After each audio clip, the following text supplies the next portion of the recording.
ladies, 'cause I'm off to the hole in the road. I'm walking off school and I'm off to the city, watching telly all night and I'm not looking pretty. See, I got this job downtown, selling knocked off ladies watches for £1.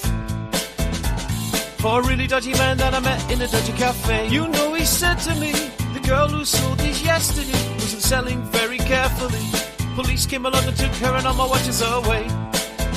So if you see some coppers, you grab my stuff and leg it, boy, right away. I'll be in the cafe. I'm just a boy from Sheffield, making his way through life. I'm just a boy from Sheffield, making his way. I'm just a boy from Sheffield, making his way through life. I'm just a boy from Sheffield, making his way. So it's been a few hours and I haven't sold enough for my bus fare home. Street selling's pretty tough, so I turn on the charm for the lunchtime rush with a smile and a wiggle on my schoolboy touch. So the charm is working in the underground. There's a crowd of men and women gather round, and the watches they are going, the money is a flowing. Think I'll touch a little extra, stick it in my pocket, spend you later. I'm just a boy from Sheffield, making his way through life.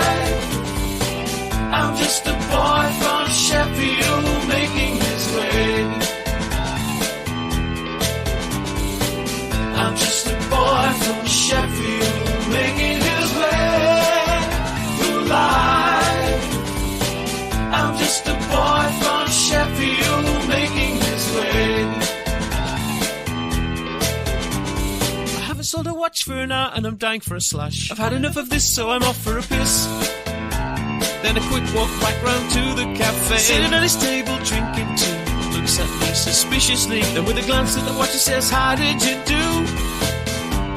He paid me a couple of quid, then he said, would you like to come and work another day? I said I'd come back down on Friday, and to that he said okay. So with £2 in my pocket and another 5 in my shoe, I nipped down to Castle Market, where a man who looks like Leo Sayer is selling pots with cockles and prawns. You make me feel like dancing. Then off back to dinner on the Wiggers and then home. I'm just a boy from Sheffield, making his way. I'm just a boy from Sheffield, making his way. I'm just a boy from Sheffield, making his way. I'm just a boy from Sheffield, making his way. I'm just a boy from Sheffield, making his way. I'm just a boy from Sheffield, making his way. I'm just a boy from Sheffield, making his way. I'm just a boy from Sheffield, making his way. I'm just a boy from Sheffield, making his way. I'm just a boy from Sheffield, making his way. I'm just a boy from Sheffield, making his way. I'm just a boy from Sheffield, making his way. I'm just a boy from Sheffield, making his way. I'm just a boy from Sheffield, making his way. I'm just a boy from Sheffield, making his way. I'm just a boy from Sheffield, making his way.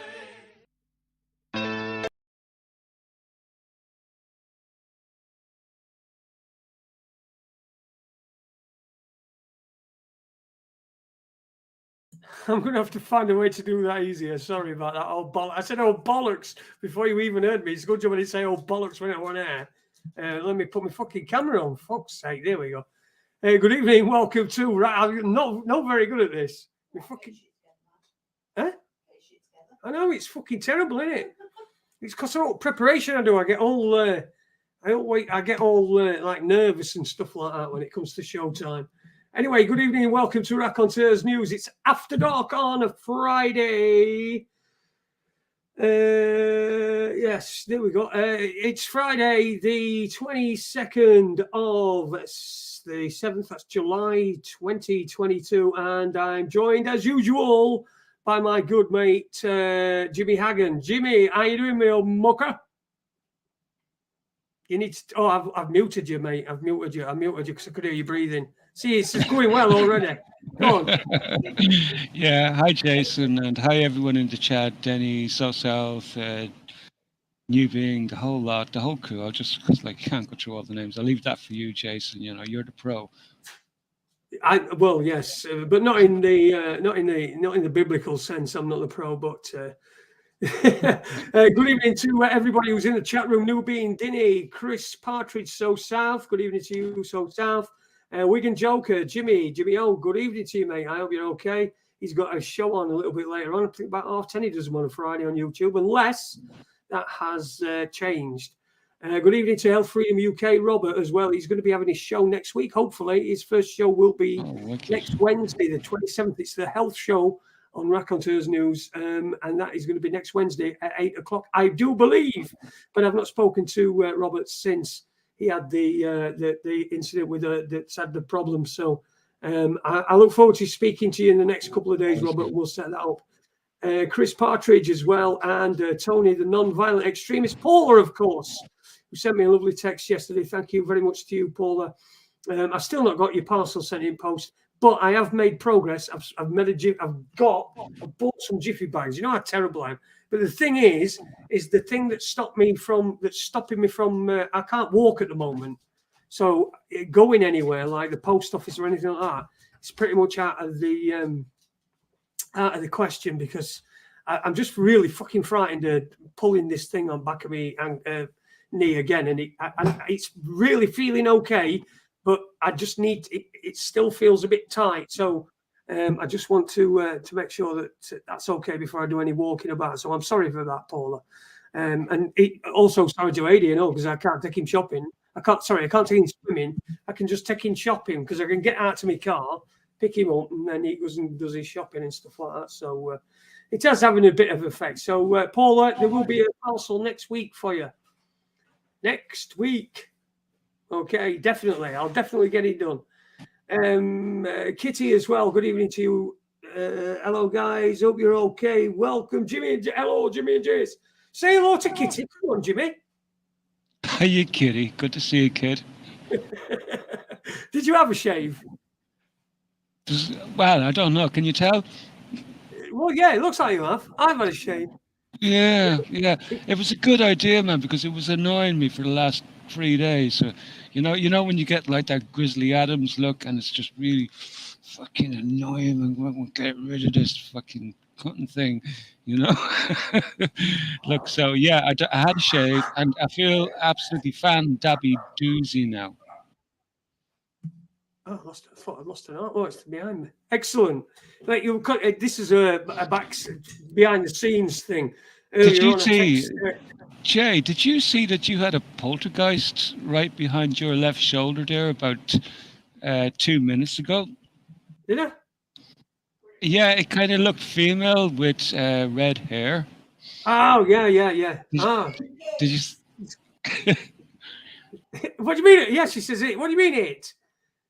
Yeah. She's poltergeisting about. She's ghosting about behind me. I put green screen up, but I don't even fucking really need it, because if I look, let me just show you. If I put green screen on, if I turn the green screen on these settings, then everything else disappears, and you can only just see outline at green screen. See, so you can see past there. Oh yeah. See what I mean? Yeah. Well, if I take the green screen off, if I do that, then it fills the whole screen up. So that seems to be okay at the moment. So I'm sticking with that. All right. Screen up as well. All right. Well, what we're doing, I might as well just mess around with my green screen as well too. So, oh, there you go. What's that said here? Who's that? Oh, sugar. We can't see the whole. Can't see the whole thing. Resist. I don't think I can, mate. I don't think I can. Don't forget, I'm a recovering alcoholic. I won't be able to resist that. See, you thought I was talking about her globes of desire, weren't you? That's what you thought. No, I was talking about the beer. Don't forget, I'm a recovering alcoholic. I fucking used to be an alcoholic. I'm not anymore. Fuck that. Yeah, fuck that. I was there too. I was a recovering alcoholic for about 9 weeks. And, I'm tired of that now.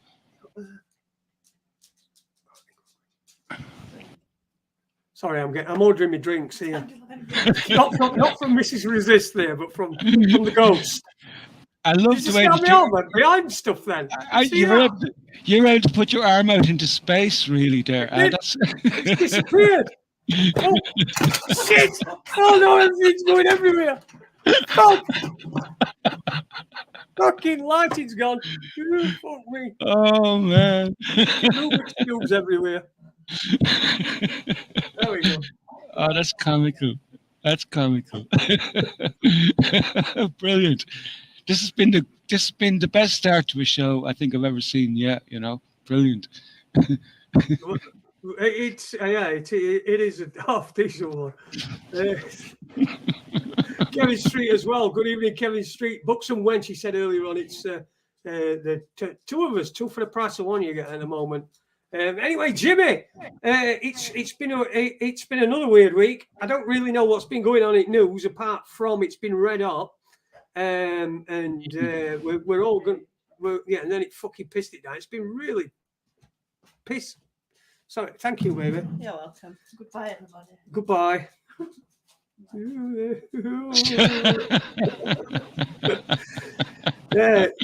It's That's when you can't see me. okay. Well, nobody can see you anyway behind green screen, love. Oh yeah, we can see. Okay. We got our first view Fucking of hell. Mrs. Raconteurs news. Yeah, Mrs. Raconteurs news. Yes, exactly. And that's she's the reason why I wasn't looking. I was looking at the beer rather than the globes of desire. So those are the unexpected. Oh, you know that I watched that. Did you just watch that? Robert's just mentioned Tales of the Unexpected. It's on today in daytime on like ITV fucking fuck all or whatever. And it start dancing to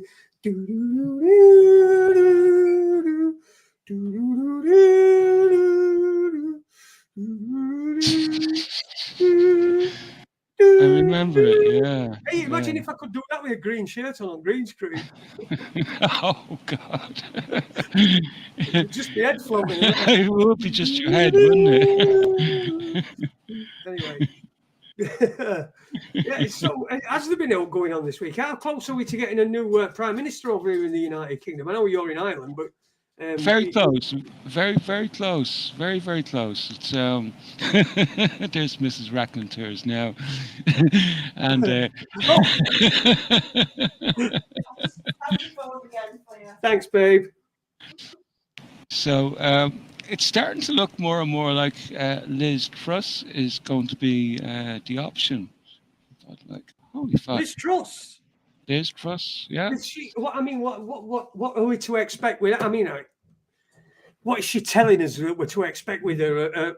But I know we're only just going to get fucking Thatcher too, aren't we? Apart from She's a sort of an oddball, really. You know, I mean, my first encounter with Liz Truss, really, because you know the way I do follow what does be going on geopolitically, like, and she went over as foreign minister over to Russia about a few months back, and she didn't know that Belgorod was part of Russia, you know.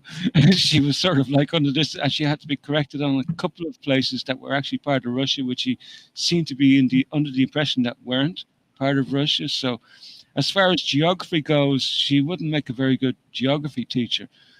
no.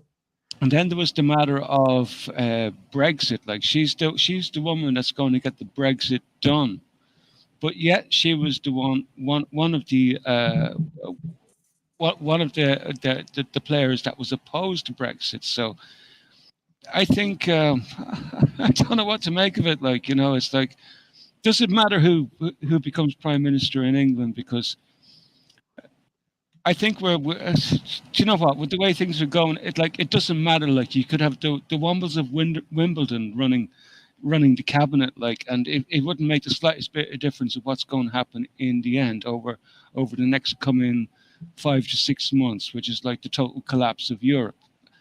And I have a major story on the collapse coming up at some stage in the show, like a report from Martin Armstrong, which I just compiled just before we went on air. I was just finishing. It took about an hour just to transcribe some of the key points from his audio interview with Greg Hunter. Like, but the way I'm seeing it is like we've got a total collapse in progress here. Like, and you got Mario Draghi, the dude that wanted to resign, but he wasn't allowed to resign, and eventually he went back to the parliament in Italy, and he got his resignation in the end because he got the support of the Senate, but yet he has no support in any of the coalition parties. So he's gone. Draghi is gone, and I'm pretty sure he's really happy to be gone.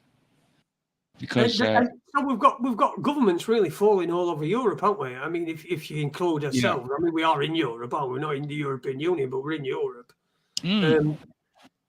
How's the Irish government holding up? And what's things like there? Are we in a perpetual state of fear like we've got here? Look, the Irish government is like a joke, man. It's a joke. Like, we used to have like what you have in England. Like, we'd have a ruling party and an opposition. And what happened at the last election was that, like, everybody was so pissed off with everything. Like, they voted both the normal Fine Gael, Fianna Fáil leading parties. They'd be the major parties. They both lost control, and none of them could sort of like form a government, right? So what they ended up doing was they joined together, right? So you have your traditional opposing parties, they joined together to form a government, right?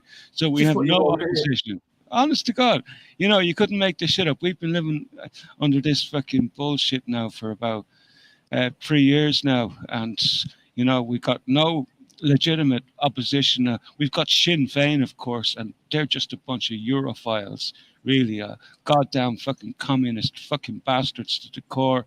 And what really should be done with them is they should be sort of like put in a fucking Hessian bag with a concrete block in the bottom of it and thrown in a lake, because they're good for nothing, man. Like, pure communist, man, pure communist, and no good to anybody. Like, and they just want to drag us down the fucking road. They will drag us to the bottom of the lake with the European Union when it collapses over the next 2 to 3, 4 months. And it's collapsing, Jay. There's no doubt about it. Are you sure about it? Because I've heard these. Look, I'm not. This is not no disrespect to you or anybody that said it, but I have heard this so many times that the European Union is collapsing now. When things collapse, they usually collapse at fucking speed. And this is whatever this is not happening at any speed, is it? It's happening really quickly. It's probably really slowly. Well, we have a key indicator. Watch the dollar. That's what they're suggesting. You watch the dollar rise, and as the dollar rises, you'll see the European Union collapse fairly quickly when that starts happening. So, and will that be curtains for the euro? That has major implications for the euro. Yeah, and the way the debt is kind of structured. Do you know what? While we're talking about, sure, I may as well just take a look at my notes here on the Martin Armstrong interview, right? Okay. With Greg Hunter, okay? And I'll try and deliver it as best I can, right?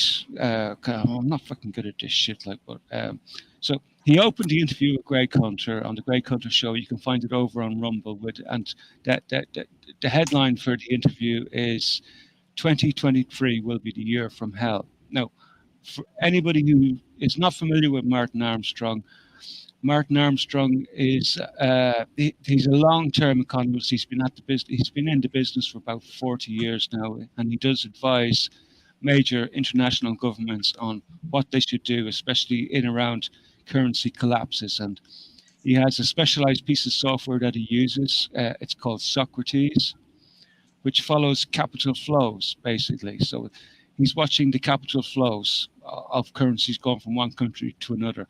He's one of the guys that was able to predict Brexit would happen, for example, and among other predictions that he quite made. So with that sort of like an introduction to Martin Armstrong, I will go ahead. And he opened the interview with, why is the dollar going up? So he went on to say that when war happens in Europe, all capital moves from there to America. So all capital moves from Europe to America when war breaks out in Europe. And he went on to say that politicians don't understand capital flows.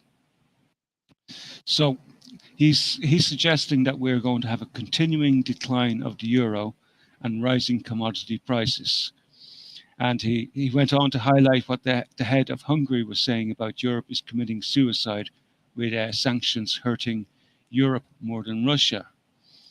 And he went on to sort of highlight the leaders of the world as the most incompetent, unprofessional grouping of leaders in history. And this sort of like on a global scale. And he did make an exception for two characters, Putin and Xi. So, and he also he made another comment, and this was regarding law basically, and because like after the war in Ukraine broke out, and they started putting sanctions on Russia, they also started sanctioning Russian citizens and seizing their property. So, and he takes great. He's not very happy about this because of the fact that it breaks international law. And because of the way the court systems have gone here in the West, like we basically have no existing court systems. Like they're always slanting towards like corruption, basically, and it's very hard to get a remedy in any court. It doesn't matter which court you go to in the European Union or in America, and that's clear. That's very clear because you can see what happened with the January 6th protesters. You know, that's that'd be sort of like one example. Even the American court system is fucked. And I've got a story about Alex Jones as well too, and we can get into that in just a little while. But awesome. So basically, he carried on from there, and he was talking about the dollar being the reserve currency of the world. So, and that's why he was thinking that it would be the last currency to fall. And he went also on to say about gold going to moon and currencies crashing. He says that's not likely to happen because that's not how things happen in the real world. So this whole thing of like he doesn't put a lot of credence on gold going to the moon, for example. Okay. So what makes things really bad is what he suggests. I know what I mean. What does gold going to the moon mean? That means like when you talk about a currency going to the moon, it's like when the price goes sky high. Goes right. Like, okay. Fair enough. You know, you got all these people thinking that gold and silver is going to go to the moon, and you know what they're saying is it's going to go sky high. And he's saying that doesn't happen in the real world. It's basically what he's saying. Okay. So what he's saying is going to cause a lot of the problems is the dollar going up and not down. So he went on to carry on about you have all these emerging markets that issue debt in dollar. So he pointed out Sri Lanka and Lebanon, which are all falling. And he's also talking about riots in China. And he also mentioned the fact that 3 years ago that Beijing was warning not to borrow in dollars, but they were borrowing in dollar because of cheap interest rates and no concept of foreign exchange rates. So if you have borrowed dollar because of a cheap interest rate, the next thing the dollar rises and you are paying massively more in dollars to service the debt. Yeah. So basically, if the currency swings, you may find that you may need to pay 20 or 30% more. So what he was highlighting is the one of the major problems since the 70s is that they don't teach exchange risk in university. He's saying that currencies can move 20 to 30% in a year or two. And he's also suggesting that currency moves are much more dangerous than interest rate moves. So he went on then to talk about the repo crisis, which started in 2019. I'm not sure if you remember the repo crisis, Jay. The repo crisis. The repo crisis, yeah. They provide all the funding for the banks around the world. You know, it's kind of like it's like the repo market is where they basically the banks ask for a loan and they sort of borrow money to each other in the repo market. So banks borrow money to each other, basically. Yeah, you with me? Yep. So he's talking about the repo crisis in 2019, and American banks refused to accept any European debt. They just wouldn't accept any sort of collateral from European banks. And the reason being, Merkel wouldn't bail out Deutsche Bank. You know, there was a lot of questions at the time as to, because Deutsche Bank was considered like a very, very high risk bank, and that what would happen like if Deutsche Bank went down. So, and the question was asked, would Merkel bail out Deutsche Bank? And she was in a situation because she refused to bail out the Greek banks at the time. So the situation was she couldn't turn around and then say that she would bail out Deutsche Bank. Right. Okay, because we had that collapse in Greece at the time, and all the banks went down in Greece, and that was a huge, huge haircut for people in Greece, and they're still struggling since that. So that creates a situation basically. So why would you deal with Deutsche Bank? Because if it gets into trouble, it won't be bailed out, and so that caused the Fed to kind of step in, because this kind of like led to a lot of mistrust in the banking sector. You know, the banks wouldn't trust each other, so the Fed had to step in and become the market maker. So banks in America basically are not willing to accept any more European sovereign debt. Period, is what he said. Period. So this is why he thinks this is why he thinks that they're pushing for war. They think that they can make a new monetary system. They think also that they can keep it just a conventional war, and that the UN will emerge then as a peacemaker.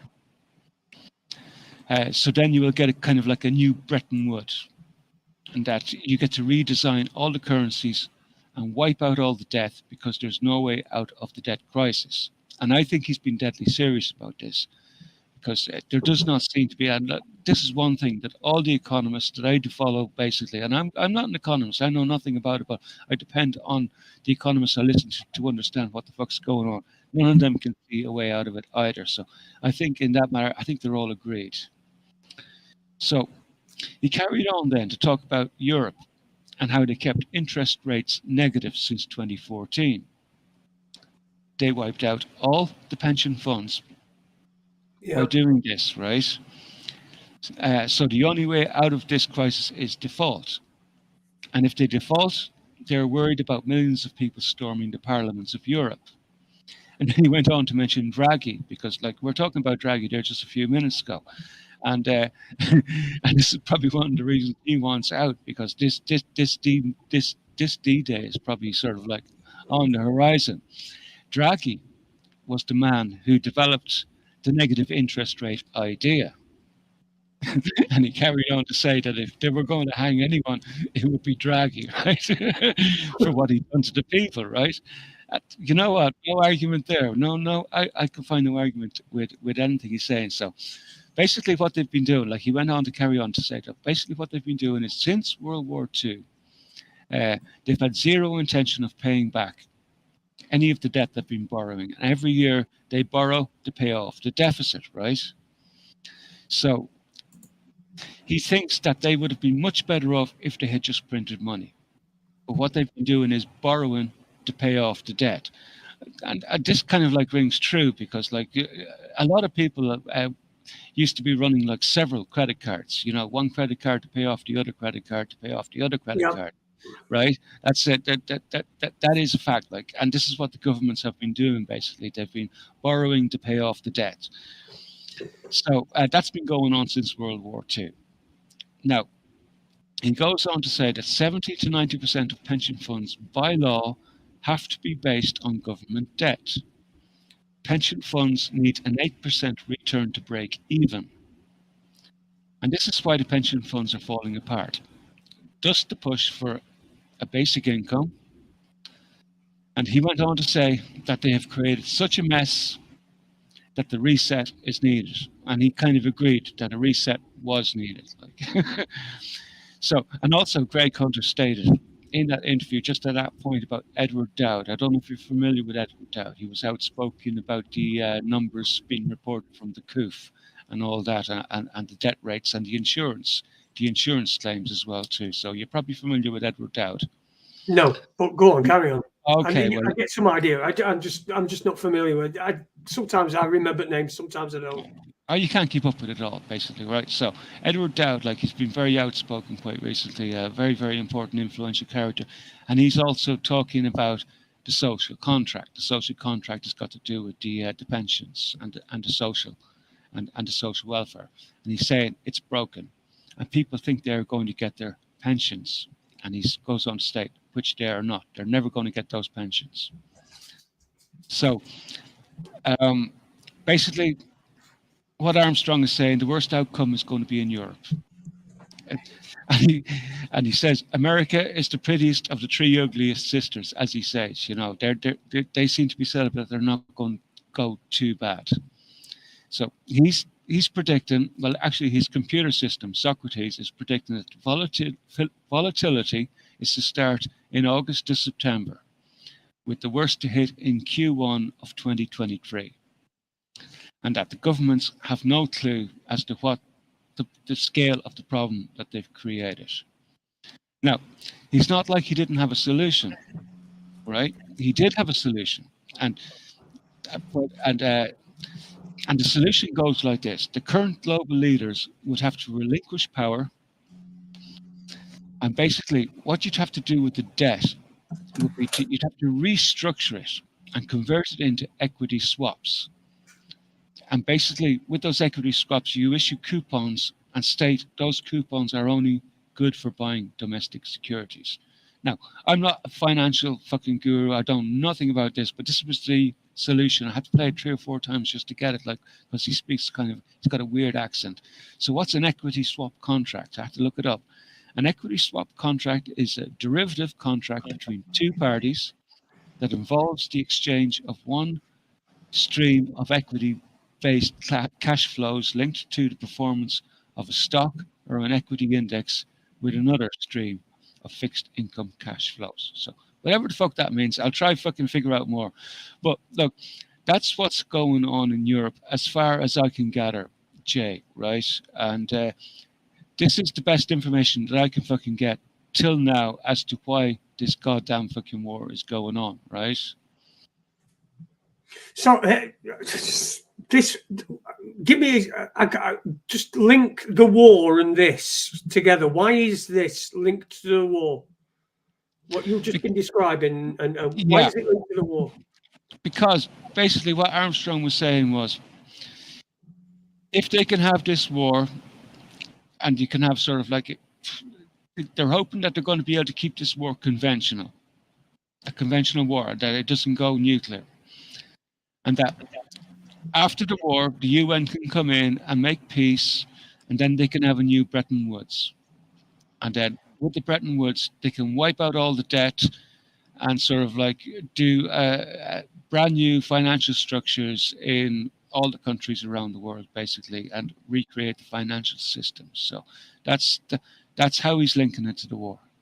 So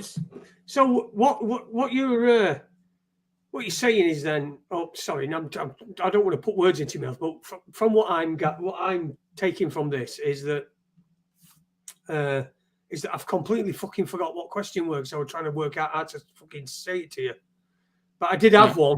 I definitely had a question. Everybody, don't fucking forget. I did have a question. That's okay. Take your time. Take your time, Jay. Take your time. I mean, I'm not a financial guy either, Jay. So I struggle with. But when it comes to I've been listening to financial guys for years, and I'm still a fucking dopey cunt when it comes to financial shit, man.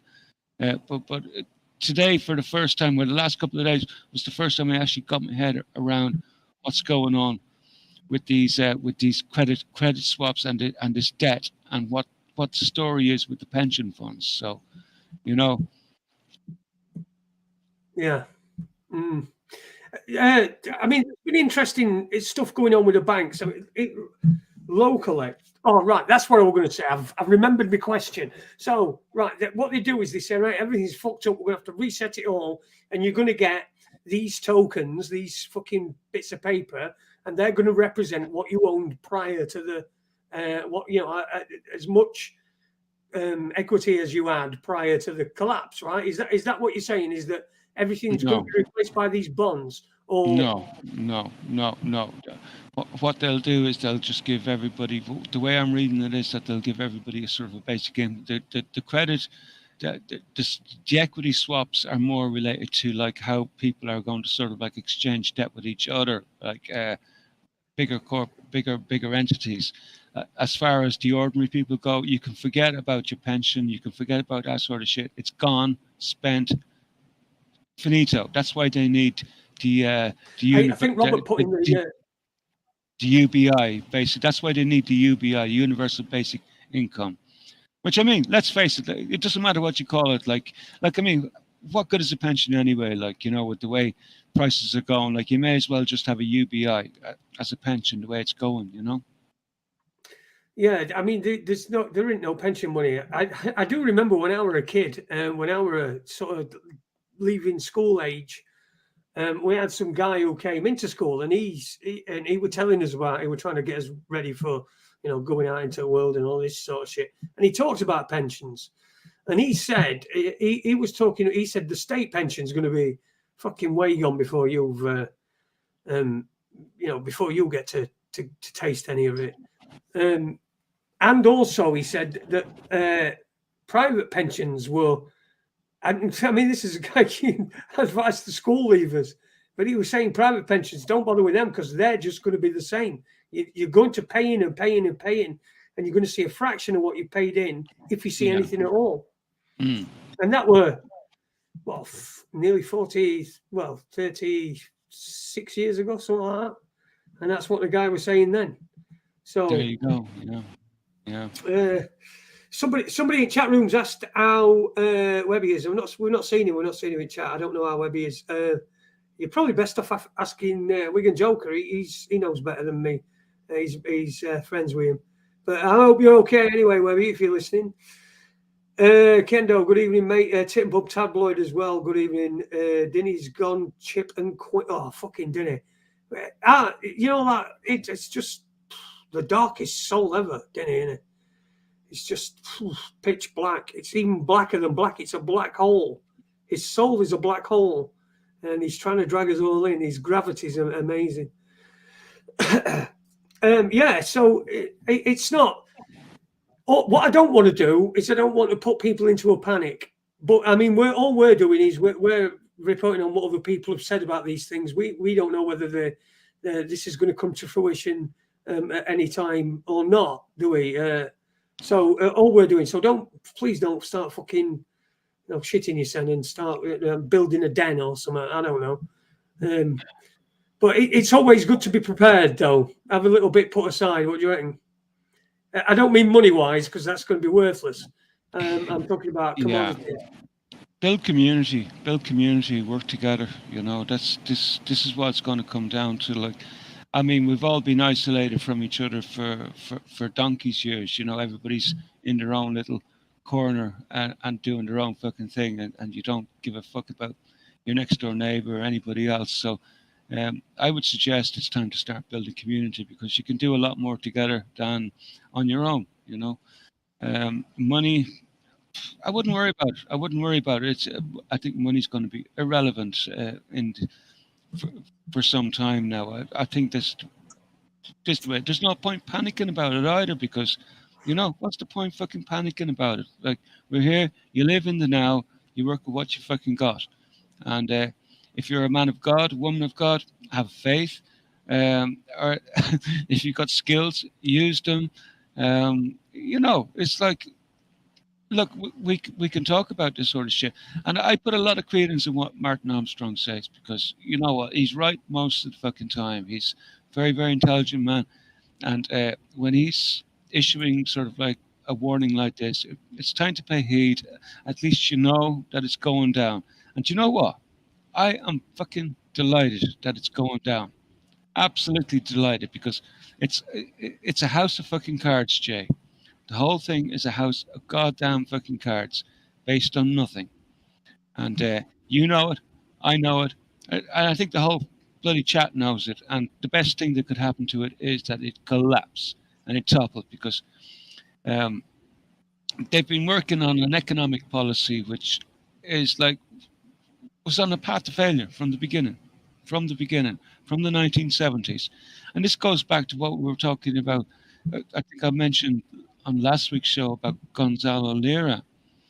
And he also pointed back to the 1970s and what Martin Armstrong was saying, sort of kind of linked into what he was saying about when they wouldn't sort of allow uh, a, a depression anymore here in the West. Like they were never going to allow a depression into the economy in the West anymore. So obviously, that's when they decided that we were going to start borrowing money.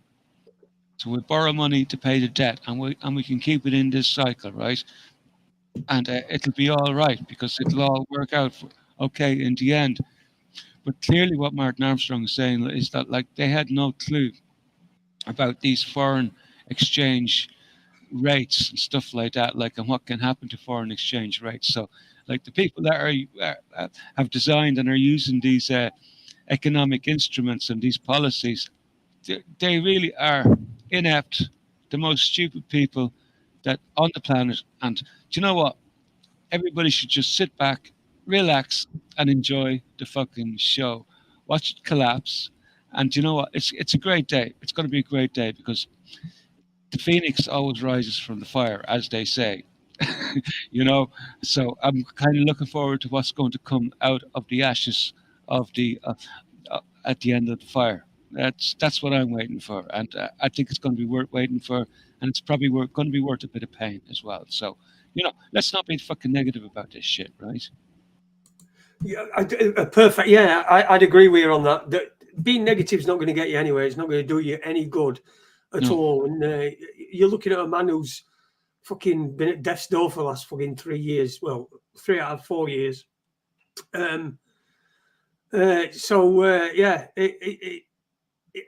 Positivity is the one I'm here. The only reason I'm here is positivity, is being positive about my situation, knowing that I've got to deal with it, and then getting on with it. Working with what you've got. That's what you said, and I think it's really really good. Yeah, it's a really good philosophy to have. AD is in the chat room. Good evening, AD. I hope you're all right, mate. Since I dropped you off a little bit earlier on. No fucking salad in Aldi as well again. Bastards. But never mind. We went to a different one. So evening AD. It's a shame Principium's not in. It might be. Might have a listen later on. Dave Principium, he's always asking about you. I think he's somebody you met before you became ill. So we'll have to put you two together and so you can say hello. I've got a few comments from this. I just want to. I've starred and I'm just put to one side. So I'm going to read them out because there's going to be plenty more. Tit and Bum Tabloid says the Irish fight for 800 years for independence, get a republic, and carry on blowing up English shops. They join EU, import more boaties than Greek coastline, and not a peep from the fuckers. I think Tit and Bum Tabloids got a few problems with Irish anyway. But I thought I'd read it out anyway. I didn't read that before I fucking started. I have a few problems with the Irish myself, so don't worry, you're not alone, Titboo. PT21 says, Jason, it looks like you've lost some weight. I have lost a bit of weight. I've lost my appetite the last couple of weeks. I don't know what it is, but I've been taking shakes and stuff like that. Yeah, I have lost a bit of weight. Thank you for noticing. Spice Chicken says they changed backing regulations to bail-ins. Haircutting people's savings to save the banks, no government bailouts. And that happened in Cyprus, didn't it? Was that in Cyprus that happened? That's exactly what happened in Cyprus. And so many people lost so much of their savings there. Like, yeah, bail-ins. That's... but look, they can't keep this up forever, you know. Who else are they going to... Is there anybody left to rob? I don't know. A bail-in is tantamount to slavery, really. If you're taking somebody's money... for just taking it without the consent, then first of all that's theft, and secondly it's slavery because the person presumably has worked for that money and earned it in some way, so it constitutes their labor. So that's just another step towards slavery as far as I can tell. But then again, how many people, if they came out and said, look, this system's not fucking working, by the way, this is after everybody who's fucking got a ton of money has moved it away somewhere, which it probably is anyway. They'll say, right, everybody will get whatever they need. You have an house will be read, you'll get food, which will be sent to you, you know, and nobody will need any money. And I'm sure people are good for that. Fucking idiots. Well, Health Freedom UK, if cash goes, people will use food, commodities, or services like exchange work. Yeah, the barter system. It's always a good way. It works in the bush. It works a lot of places.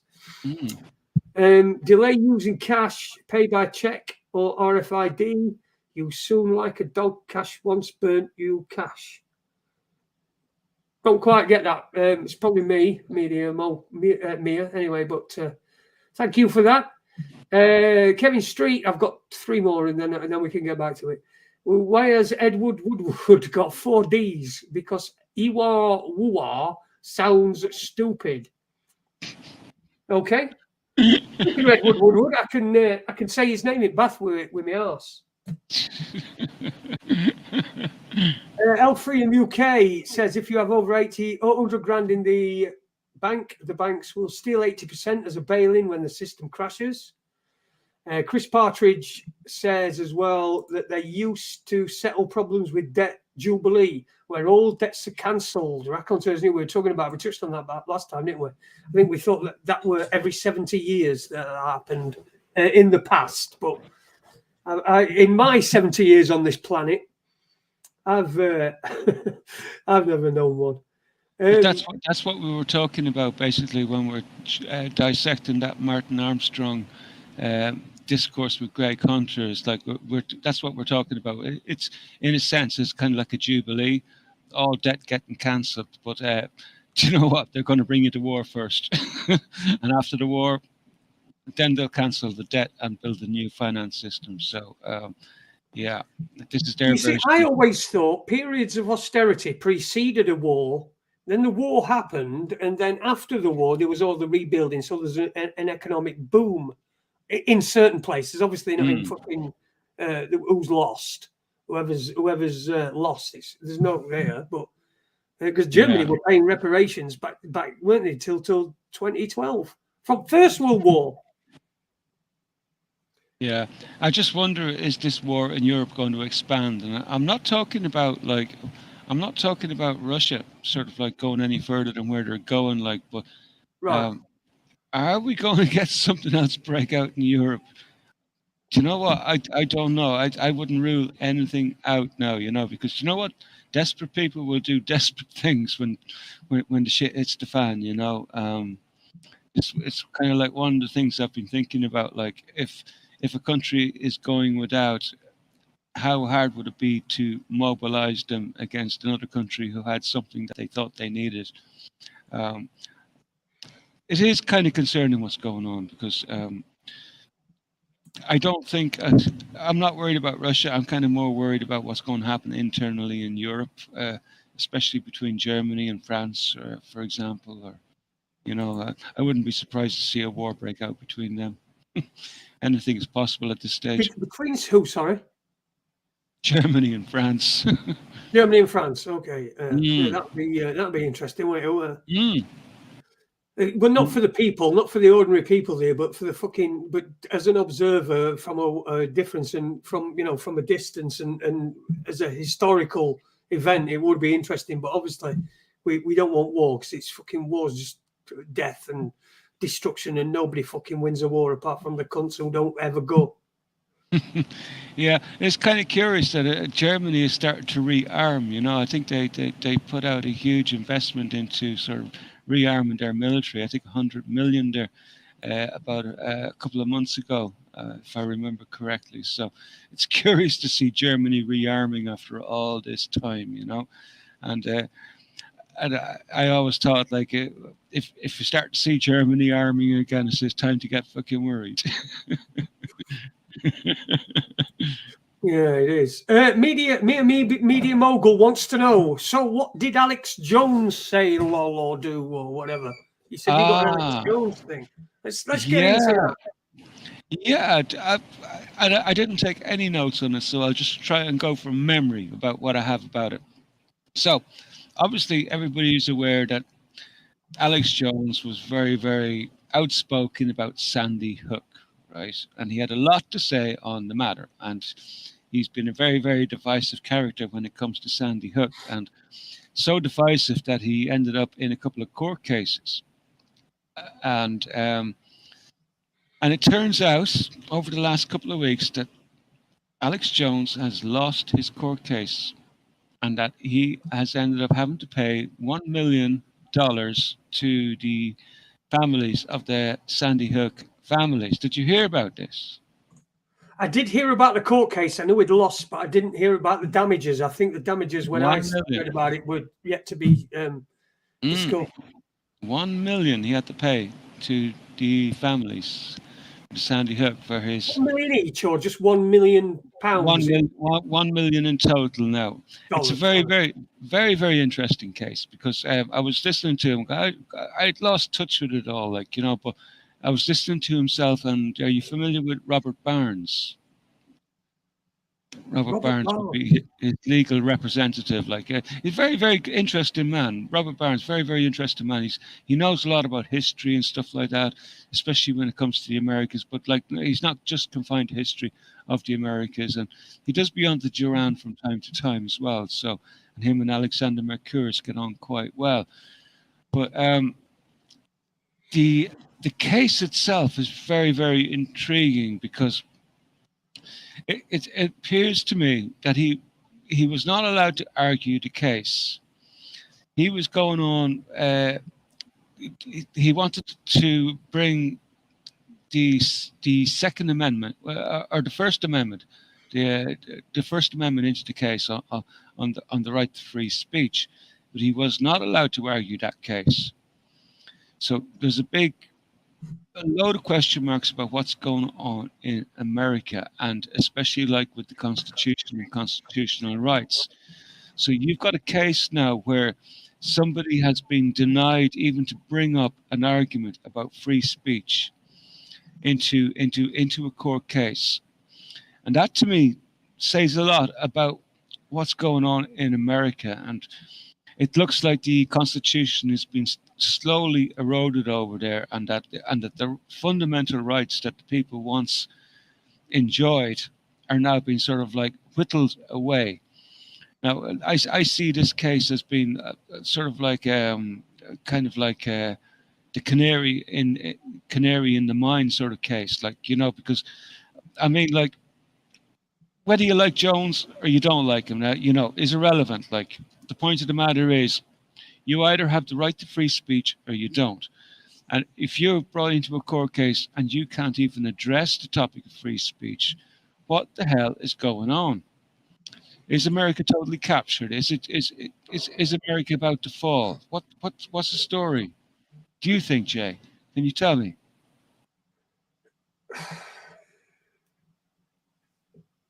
No. Free speech, it's eroded. Look, free speech should be what it says, free speech. You can say what you want. Now, the caveat to that is that if you say the wrong thing to the wrong person, you're going to get a thick ear. Or, you know, you're going to cause some conflict. Someone's going to call you out on it and say something.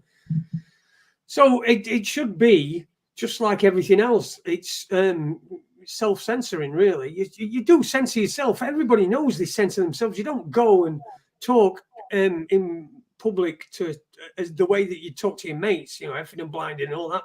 I mean, you'd say that's free speech, but it's just not polite, is it? So there is, with free speech comes responsibility. But if you want to breach that responsibility and you want to say something that's going to get you a thick ear, as far as I'm concerned, that's your right. If you want to do that, if you want to go up and call somebody a bad name and give you a smack on the nose, then that's fine. There should be no law against that. Yeah, well, I think Alex Jones wasn't really sort of like, he wasn't in the denier group that like Sandy Hook didn't happen, like, but he was asking like serious questions about the reaction of the authorities to what was going on, like, and there was a few questions like and that needed to be answered about the case, and from what I can gather, that the questions that he was asking were very, very valid questions. So in that sense, like, this is kind of like going back to what's been happening in the Twitter sphere and the Facebook sphere and the YouTube sphere, especially, say, for example, if we talk about Koof, and you can't talk about certain things, and even though they may be true, but because they're not sort of like, they don't satisfy the fact checkers of those particular platforms, you can lose your account. You're right in a fine line there as well, Jay, because like you got yourself banned for certain something or other. Like it might have been said by you, or it might have been said by somebody in the chat, but you are also sort of like a victim of this circumstance, right? So here we have Alex Jones, very, very high profile person, asking sort of like legitimate questions about a particular case that's going on, and he's not allowed to speak about that. He's not allowed to talk about it. He's not even allowed to bring free speech matters into his case trial. That sets, in my mind, a dangerous precedent. It's a very dangerous precedent, that, isn't it? I mean, it's a pretty similar thing to over here. Whenever I've been involved in civil cases before, and the person you've formed a defence or whatever against something that's claimed against you, and then what they do is they apply to they make an application to have the defence struck out, which is fucking ridiculous. I mean, how can you have a defence struck out? It's without merit or whatever. We aren't even looking at it. We aren't listening to evidence. So it's all fucking stacked in one direction. Yeah. And that's usually towards the aggressor. I was just looking at a comment there from Mia Media Mogul, who met Alex Jones at the Watford Bilderberg, and David Icke and Brian Gerrish, etc. I wonder if they're paid opposition puppets. Yeah, I would definitely agree. They're paid opposition puppets. I don't know if they're all Zionists, but they're definitely paid opposition. Well, I used to work with Brian Gerrish. Well, I did some work with Brian Gerrish years ago. Did you? Yeah.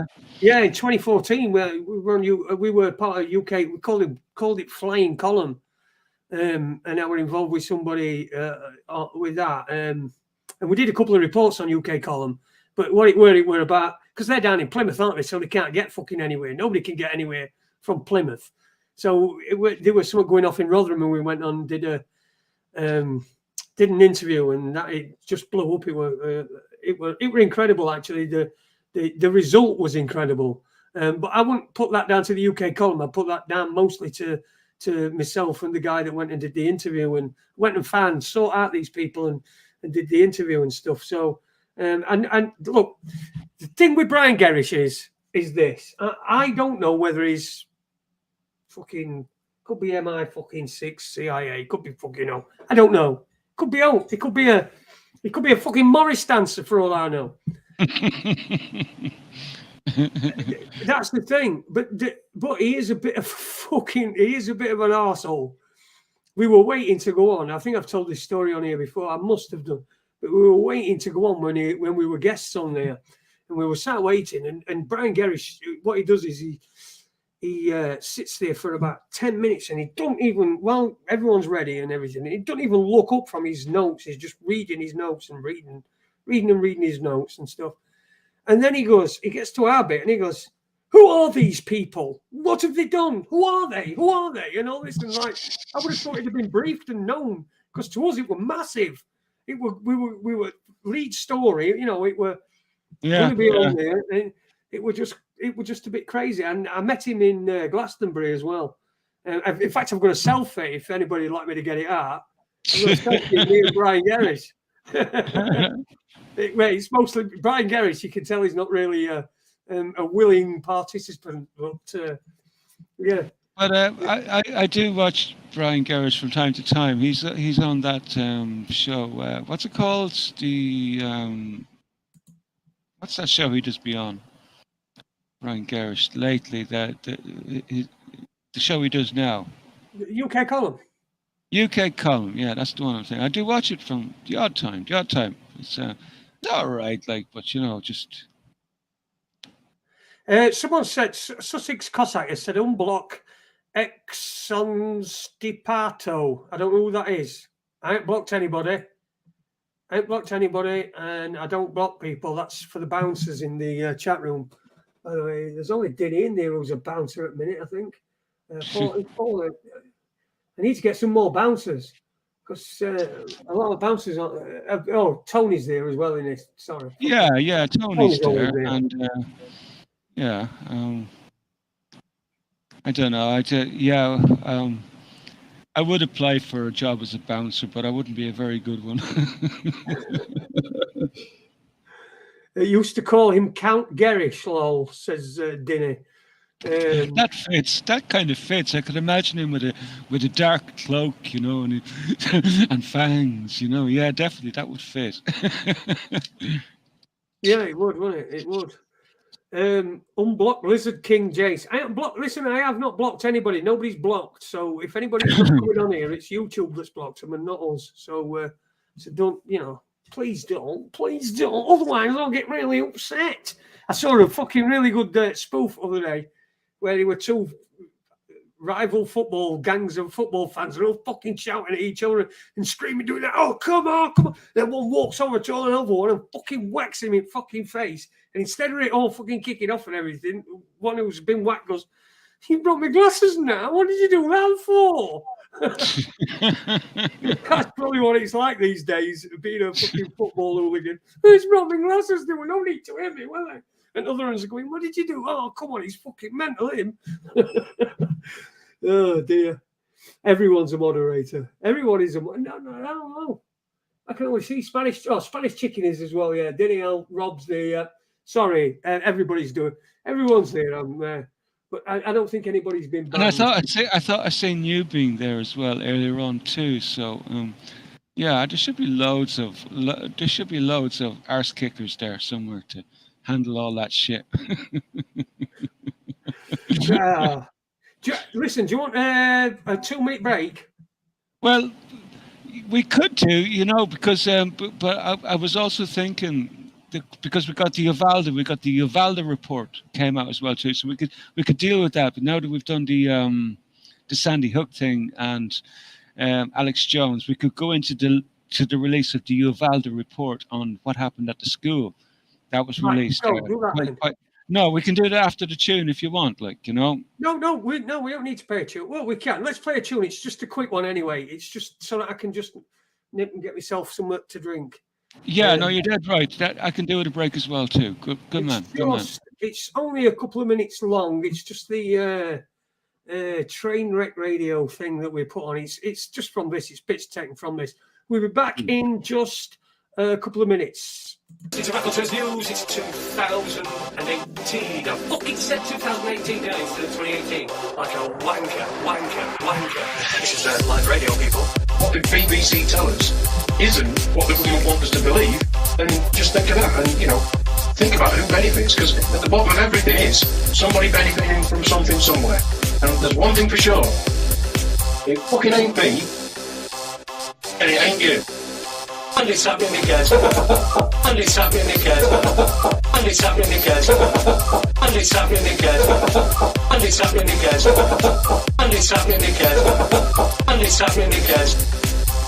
It's down to us then to sort it out then, isn't it? You get a dog or a wolf or a spider or a snake. How can you get a snake to be the same species as a dog? It's easy. You call the species that bites you. Weird. That bites you. Yep. That bites you. Okay. Yeah, you've got a choice. Yeah. Yeah, you've got a choice. Yeah. Yeah, you've got a choice. Yeah, you've got a choice. Well, do you want a punch in the face or a kick in the bollocks? Jesus. So what did you want to talk about? Bollocks. Yes, Jason's bollocks. No bills of exchange. That's how much I'm interested in fucking cricket. We're not sure the modicum of intelligence would you see, buddy? Exactly. All they're thinking is. Which one of us are you going to propose to this evening? A lot of men who don't have sex. Yeah.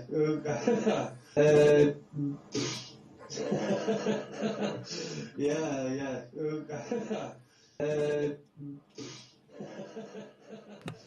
All the thinking is that's a couple of excerpts from early days of Raconteurs News. You heard the voices of myself, Webby, Andy Young, and Andy Young, a blast from the past, and also AD there as well. And all expertly put together by Heath. On it. Oh, did you see that? It turned it when you come on. An eye appeared. It was like are you the all-seeing eye? Oh, you're talking about the Yeah, it looked like an eye. dilemma wipe. Yeah. I've been having a little bit of fun, sort of exploring some of OBS, and there's loads of interesting little things you can do. So,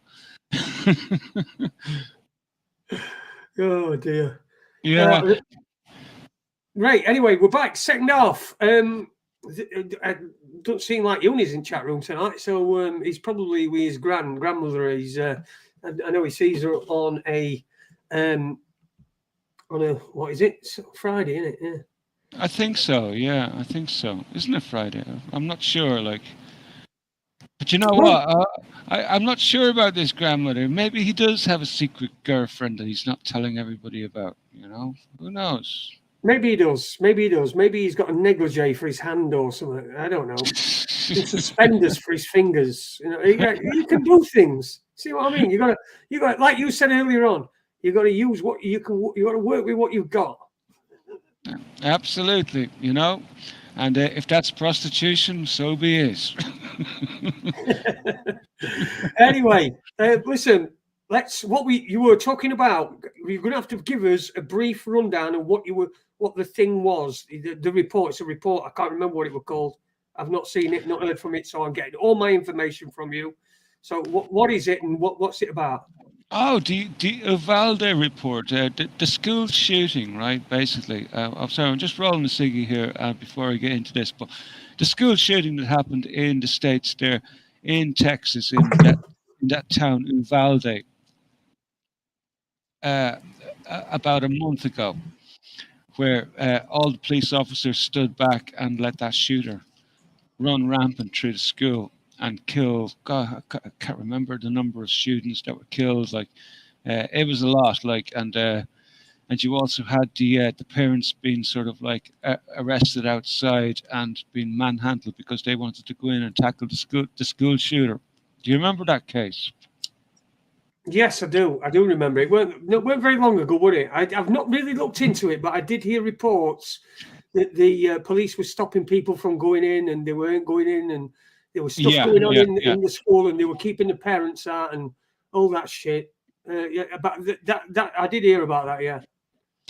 Right. Well, so look, I'll give you a quick rundown of what we got on that. So, right. Sorry. First of all, give us the numbers of what happened, what the incident, how many died, and who, how many children, teachers. It's probably in here in this report. I've outlined a good bit of report here. I've tried to isolate it into sections and I'll try follow the numbers of kids is probably in here at some stage. So I'll try to get through as much of it as possible, right? Because it's quite an extensive document, but I don't want to read the whole thing, of course. But I do have the key points highlighted. So we got. Hold on a second, sure. Yeah, we have 400 law enforcement officials rushed to a mass shooting of Uvalde Elementary School, basically. But poor decision-making resulted in more than an hour of chaos before the gunman took 21 lives, was finally confronted and killed, according to a damning investigative report released on Sunday. So it's a nearly 80-page report, and was the first to criticize both state and federal law enforcement, and not just local authorities in South Texas town, for the bewildering inaction by heavily armed officers as a gunman fired inside two fourth-grade classrooms at Robb Elementary School, killing 19 students and 2 teachers. Altogether, the report and more than 3 hours of newly released body camera footage from May 24th tragedy amounted to the fullest account to date of the worst school shooting in US history. Some families blasted police as cowards and demanded resignations. So, at Robb Elementary, law enforcement responders failed to adhere to active shooter training. They failed to prioritize saving innocent lives over their own safety, the report said. The gunman fired approximately 142 rounds inside the building, and it is almost certain that at least 100 shots came before any officer entered, according to the report, which laid out in detail numerous failures among them. No one assumed command, despite scores of officers being on the scene. A commander of the Border Patrol tactical team waited for a bulletproof shield and working master key for the classroom, which may have not even been needed before entering the classroom. A Uvalde Police Department officer said he heard about 911 calls and had come from inside the classroom, and that his understanding was the officers on the side of the building knew there were victims trapped inside. Still, no one tried to breach the classroom. The report, the most complete account yet of the hesitant and haphazard response to the May 24th massacre, was written by an investigative committee from the Texas House of Representatives, swiftly defining set in motion at least one fallout. Lieutenant Mario Pargas, a Uvalde Police Department officer who was the city's acting chief of police during he was the acting chief of police during the massacre, and he was placed on administrative release. So basically, according to the report, 376 law enforcement officers massed at the school. The overwhelming majority of those who reported were federal and state law enforcement, and that included nearly 150 US Border Patrol agents and 91 state police officials. Other than the attacker, the committee did not find any villains in the course of the investigation, the report said. There is no one to whom we can attribute malice or ill motives. Instead, we found systemic failures, a gregarious report, poor decision making. The report noted that many of the hundreds of law enforcement responders who rushed to the school were better trained and equipped than the school district police, which the head of the Texas Department of Public Safety, the state police force, previously faulted for not going into the room sooner. Now, they pointed out a range of various problems that they had noticed. Let's see. No single officer has received as much scrutiny since the shooting as who also resigned from his duly appointed seat on the city council after the shooting. This is Arandinio. The committee had treated the shooter as barricaded subject, according to the report, and defended never treating the scene as an active shooter situation because he did not have visual contact with the gunman.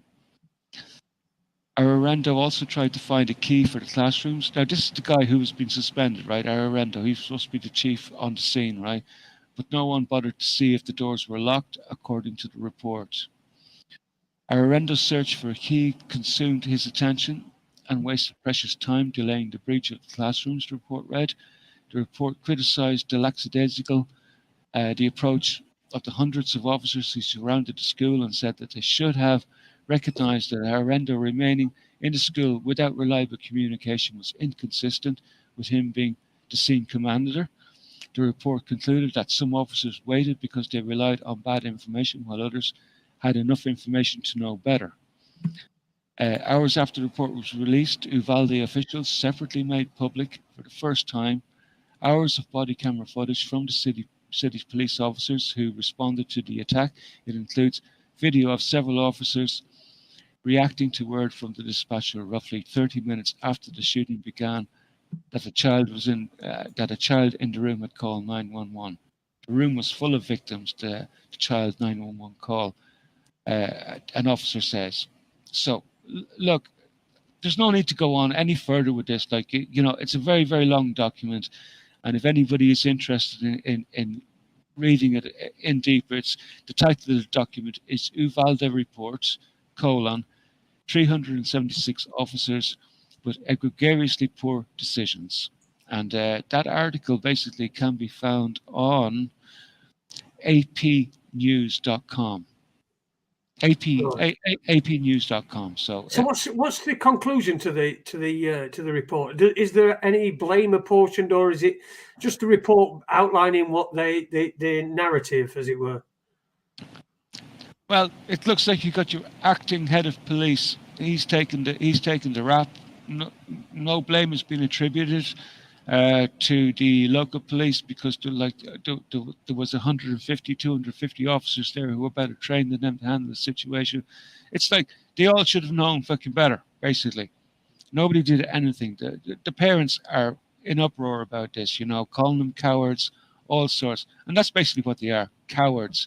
I mean, these cops are well fucking trained. They should be well trained to deal with shit like this. You don't wait. They had a chance to take this fucking shooter out before he even got near the classrooms. He opened fire. I've seen some of the videos from this, Jay.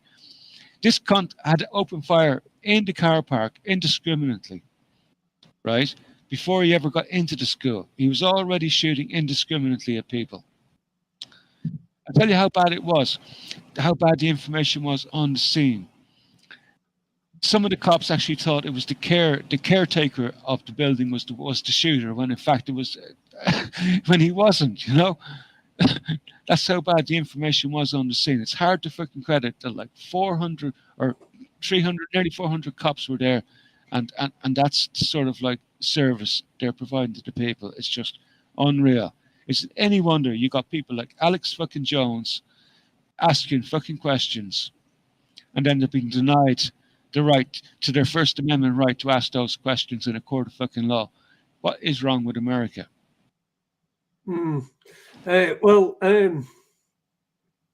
Somebody said here, somebody's put into the chat room, sorry, no records of children can be found. I don't know about that. I don't know whether that's true. I don't know where that information's come from. Have you heard anything like that? I'm not going down the Sandy Hook bullshit. Like, we have the video. We know what fucking happened. We have bodies. We have distraught parents, and that's all I fucking need to know. And we have eyewitness statements from police, and we have like audio, video. There's no lacking of evidence whatsoever in this case. So, like, I don't know what they're talking about, man. I really don't. Right. And, I don't know where they've got that from. I mean, it could be that someone's seen something and then posted it here. But I've not seen anything like that. But then again, I've not been looking. Like I say, I stay away from it. I did see that it had happened. I saw that there were all these NBA and NFL people coming out and saying, we need to do something about gun control. And you sort of, it is a natural time for people to say something like that, isn't it?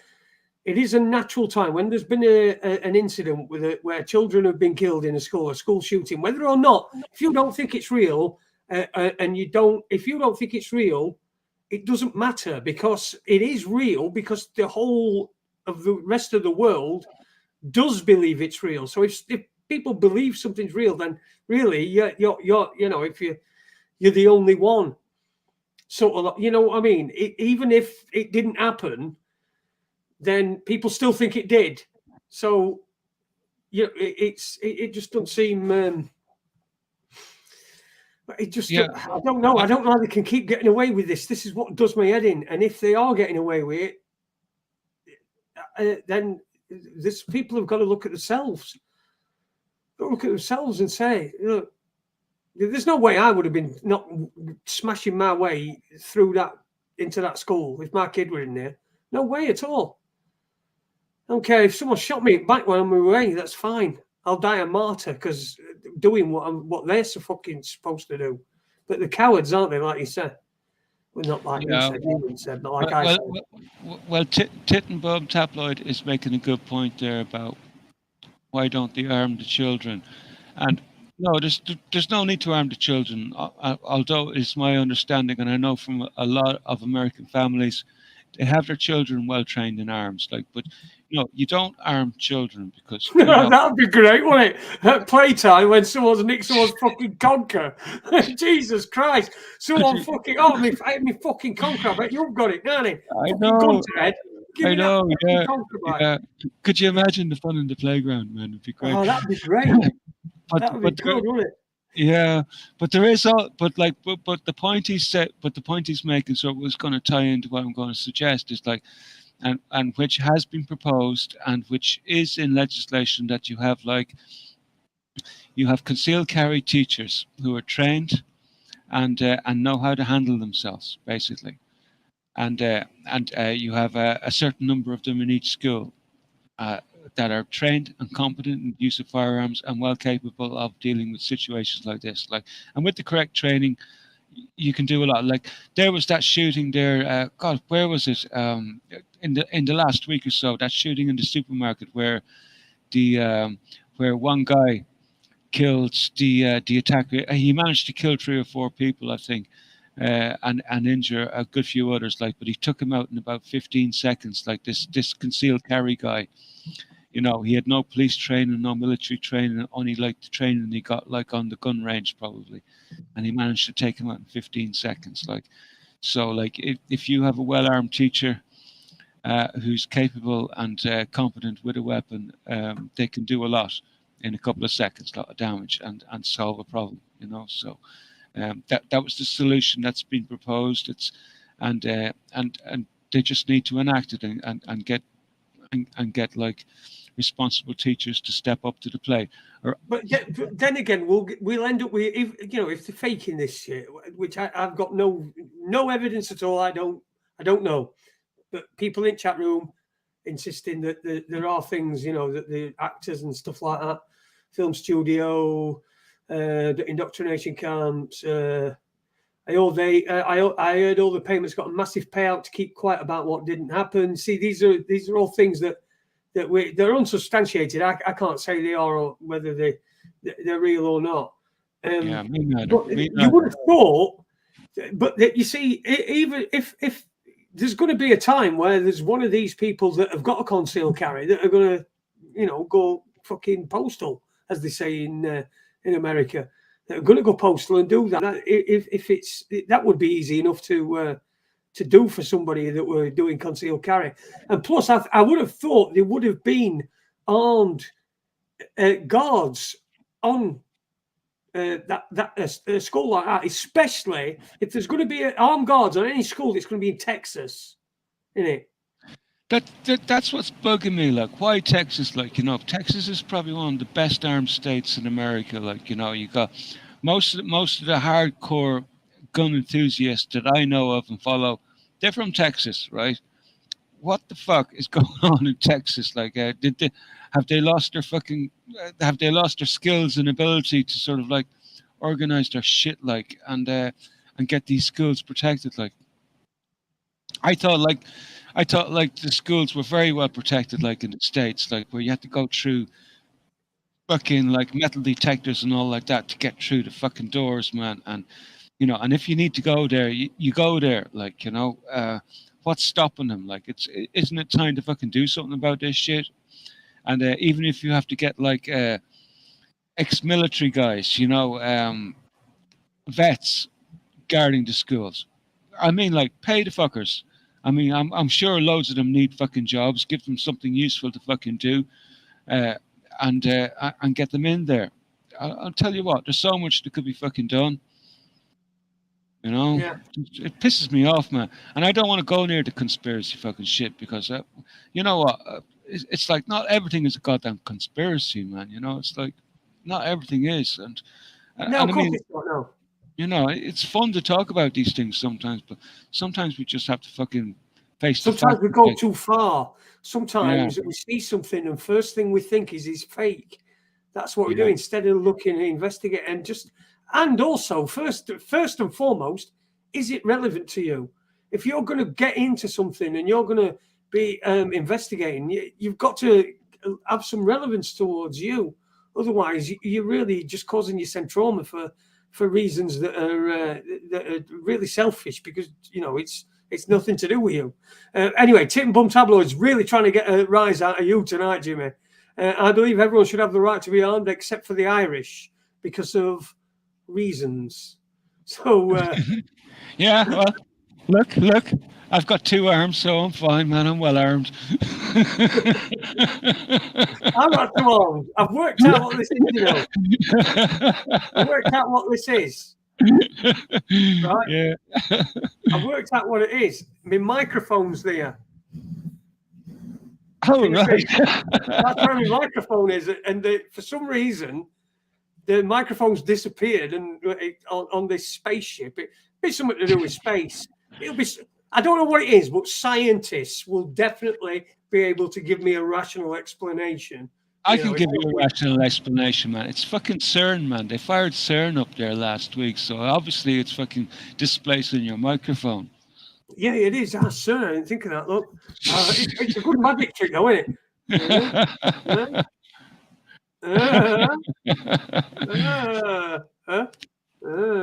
Oh, you can see it there. Can you see it there? Yeah. I just love the way you were able to stick your arm outside the spaceship. How do you do that without your arm freezing? It's out of window. I'm getting I'm thinking we're not on Earth other day. You want to see what it was like in fucking space, man. Jesus Christ. Fucking hellfire. And how hot is it in fucking space, or how cold is it? Fuck me, Jesus Christ. Anyway, that is why Texas is. That's why it's Texas most armed. We've got a couple of listeners in Texas who live in Texas who regularly are in live. I don't think they're in at the moment, but regularly in live, and it'd be interesting to get their take on it. So if anybody's from Texas, you want to come on at any point, you know, and tell us what it is like, because I've got a cousin who lives in Texas. I've never been to Texas, and I've got a cousin who lives there. And what I do know about him, is this, right? I've seen him a couple of times in the last, let's say, the last 20 years. I've seen him probably 3 times. I've seen him 3 times to talk to and you know, and sit and have a conversation with him. The first time was in 2004, and he was telling me all about his gun range and how he really, you know, guns and all that. And I was quite shocked about it. I thought, well, you know, we don't guns. I didn't think he'd be into that sort of thing. And then I saw him again about 2015, 2016, somewhere around that time. I saw him at a stag night, and then I saw him at the wedding. And I asked him about his shooting and his guns, and he was like gobsmacked. He says, "I don't do it. We don't do it. We don't do guns." I said, "Well, you told me last time." "Oh yeah, used to, but we don't do them anymore. We don't do guns anymore." And he'd completely switched the other way around. You know, before he was really bullish about having a gun, and that everybody had one, and you had to have one, really. You know, because over there it's so strict. People can get a fine for not cutting the grass. You know, that's what happened. An old woman were getting arrested for not having a grass cut because she couldn't cut it. It was too long. So they were a warrant out for her arrest. So this is the sort of place we're talking about. It's really strict. But everyone's got guns. And I just found the flip-flop from him. But I think that sort of reflects the world, really. Because he works at BP. He's a BP man. Quite a big BP man. So he obviously weren't as big then, but he's bigger now. And so BP, yes, BP, Petroleum. Yeah, right. Yeah, and he lives in Texas. So I don't know whether it's because he's higher up in company now. He's nearly as high as you can get in company, and so he's had to adapt his views and things like that. But quite interesting difference between about 2004, I think it were, and then 2015. So we're only talking like 10, 11 years difference. But his views had flip-flopped completely. Lives in Houston. Interesting. Anyway, so if there's anyone from Texas who's on here, because I don't want to talk to him. If there's anyone on here from Texas, I know we've got a couple of people who who listen from Texas. So it'd be interesting for you to come on at one time and just tell us how it's going down there. Because you know what? We get an American perspective, but get it from uni, for fuck's sake. Fucking hey, uni. Yeah, well, the only thing that's going on in Unis America is January 6th. So, you know, it's. And we don't get much information about it, like, so, and from him, like, you know, so it's kind of weird. No, we don't get it. No, he's not really listening, is he? He's not listening to news and passing his stuff on. No, no. His grandma's probably told him that, you know, he's got to be a good boy from now on, and don't hang about with them fucking limeys. Yeah, yeah. And don't be talking about Steve Bannon on the internet, especially in relation to January the 6th. Wishfix says, my dad was the landlord at the Broadway Hotel in Leeds. Trust me, guns are readily available. Yeah, I understand they are readily available. You can get, if you want a gun, you could go out and buy a gun. You could go and get a gun. You could acquire a gun here, but you couldn't get one legally. And most people would be put off. Well, for a start, you need a reason to have a gun, don't you? If the reason is that's what everyone does and everyone carries a gun and it's part of, you know, fashion accessories, I suppose, on a lot of people, then fine. But if you've in a society that generally doesn't have guns in it as a rule, and the police generally aren't armed, then we're you know, to have a gun, you've got to have a reason, haven't you? And that reason. Yeah, speaking of guns, I once knew this. I knew this kid, right? This is fucking. You can look this up. This is fucking dead serious. But somebody I know, I'm not going to name him. I'm not going to say he's a friend, but somebody I know, they got into a fucking argument in a pub, right? Went home. He had an argument with his mate in pub. He'd gone home and picked up his fucking shotgun, right?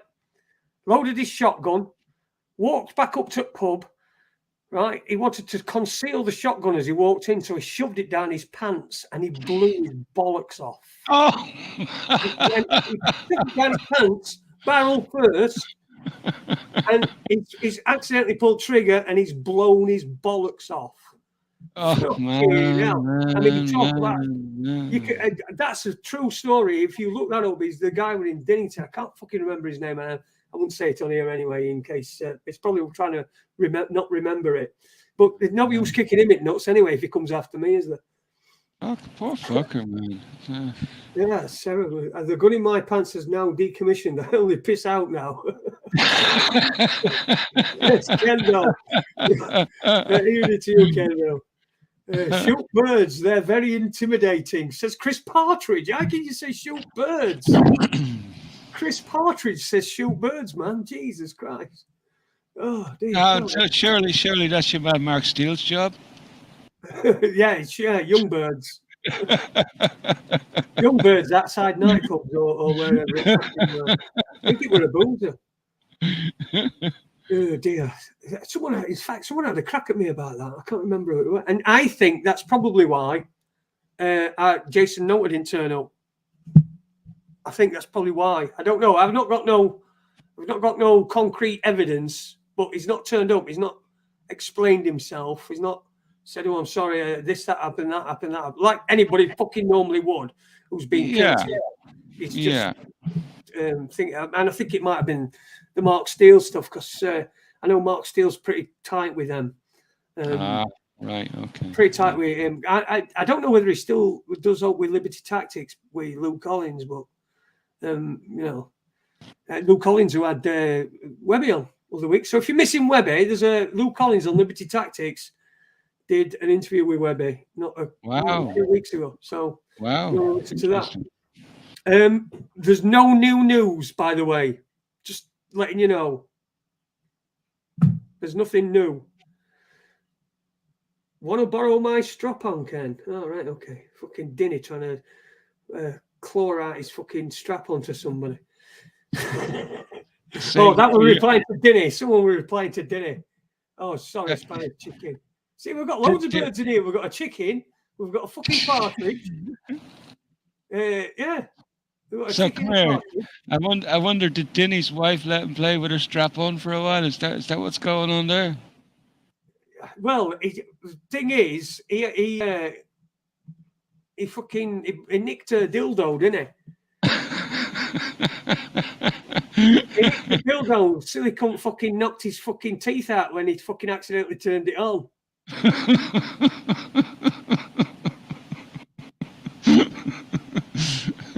Have you tried Dinny's ex-hamster chat? His double chopped Jaffa is looking great these days. Yeah, look at it. It's just going crazy. Go on, have you got any more news for us? Give us some more news. Yeah. Right. Okay. Well, I'll tell you what. Let me just, while I remember this, because I remembered this very beginning of the show, and so I'm gonna say it now. No, it don't matter. Go on. I'll do it at the end. I'll tell you what. I saw. I'll tell you now. We've got a place, Sheffield's twin with Donetsk, right? Oh, cool. So there's a Donetsk Way. It's a big new. When they built this new town, outskirts town, a few years ago, they built a road, and this big road is called Donetsk Way, and it's got Ukrainian flags on it. Right? It's got Ukrainian flags on it. So anyway, I went past one today, and somebody's put a fucking Russian flag sticker over the top of it. So always a smart arse. Always. The Russian flag sticker on top of it. Well, I suppose that's right, isn't it? Because Donetsk now, Donbass has fallen, hasn't it? So Donetsk is. It's nearly there now. It's nearly there, and they want to be. They want to be. I'm not saying the whole population of Donetsk wants to be in Russia, but the majority do, and the majority appear happy to see Russia come and help them out. They really are happy, and that's the overall impression I'm getting. And I know there's a fog of war going on, but I'm fortunate enough now to follow enough channels to see really good translations of people and how they're greeting the Russian soldiers there, and they're happy to see them. They really are. They feel like they've been saved from hell. So they'll be joining with Russia. They'll come in on Russia, no hassle, and that's just the way it's going to be. Yeah, I'm just replying to this text I've got a fader. Yeah. So what were you going to go into? Sorry, I've just got fucking sidelined. No, you're all right, man. Because 2 hours is a long time, man, and it's a long time to be talking about fucking bullshit for me. But I do have a couple of interesting Coof stories, right? Go on, yes, go. Yeah, yes, that's reappearing, isn't it? I had an interesting encounter with an old biddy there yesterday, right? Because I do work over in a local village for the tidy town stuff and all that, like a couple of days a week, and I met her. Like, she came out to the gate to greet me, and she was saying, "Oh God, the coof, it's really coming back, isn't it?" He says, and I've lost patience with all these fucking normies, man. It's just like, well, what did you expect? What did you think was going to happen? And she looked at me like kind of bewildered, like, and and so I went on to explain myself. Well, there you all go, like, you all go running off for your vaccines, man. And what did you think was going to happen? That and now look at what you're doing. You're driving all these mutants, right? Now you're creating all the mutants, and the only ones that are catching these mutants is the people who have been double and triple Jabberwockied, right? And she was looking at me, and she was, and she was trying to figure it out. It says, like, how is that possible? How is that possible? It's just, so I had to kind of like, what you do with a child, and it took me a while to figure out how to explain to these normies, right, in a simple childlike way, right? He says, look, I have an analogy for it now, and it's really, really good analogy. He says, you've known for years that when you overtake antibiotics all the time, what happens? And she looked at me and she didn't know. She says, you drive mutant bacteria And then you get things like MRSA, and just, oh, really? It's like, yes, that's what happens. So what do you think is going to happen when you do the same with Jabberwockies? You're driving mutants, right? So the poor, I have no time for these people anymore. One thing I've learned over the last couple of days is that I No have point. zero tolerance for them. I have no interest in sort of dicking things up and try to explain to them, because do you know what? They don't get. And this poor dear, she she was already running away by the time I was talking about the poor little child, Maddie DeGarry, right? The poor little child. Remember Maddie DeGarry, the little girl, paraplegic now after the Jabberwocky, can't drink, can't eat, can't walk. Had a poor thing. And I was telling her, yeah, it says what I was telling her about Maddie DeGarry, like, and about the thousands of other children that had died. And then I went on and I kept on my tirade. And this biddy, she's there, she's looking left and right, she's trying to think how she's going to get out of this. She's kind of sorry at this stage she even brought the topic up with me, and there's no way, because I kept eye contact with her and says, right, you're not getting away that fucking handy, right? So I kept on my tirade with her, it's just talking about, what about all these people that are just dying mysteriously? All over the place with no apparent cause, and the poor dear, she's losing her mind, like, she really is losing her mind at this stage, like, and me talking about all these people just dropping dead mysteriously. And what do you think caused that? I says to her, it says, I know what caused it, like, and but anyway, eventually she managed to get away. She would have been one of these biddies that if there was a lamppost behind her, she would have walked straight into it trying to get away from me.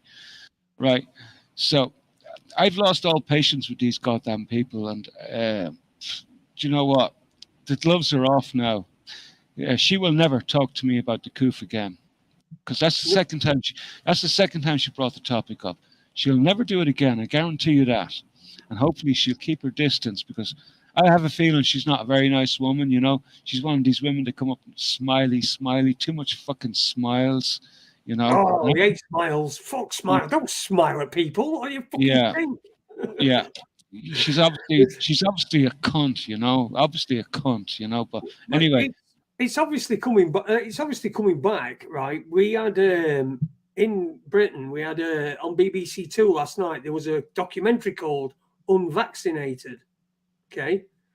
Now, what it did, it was an inside look at people that were unvaccinated and why they'd been unvaccinated and all this sort of shit. And I didn't watch it, right? I'm not watching it.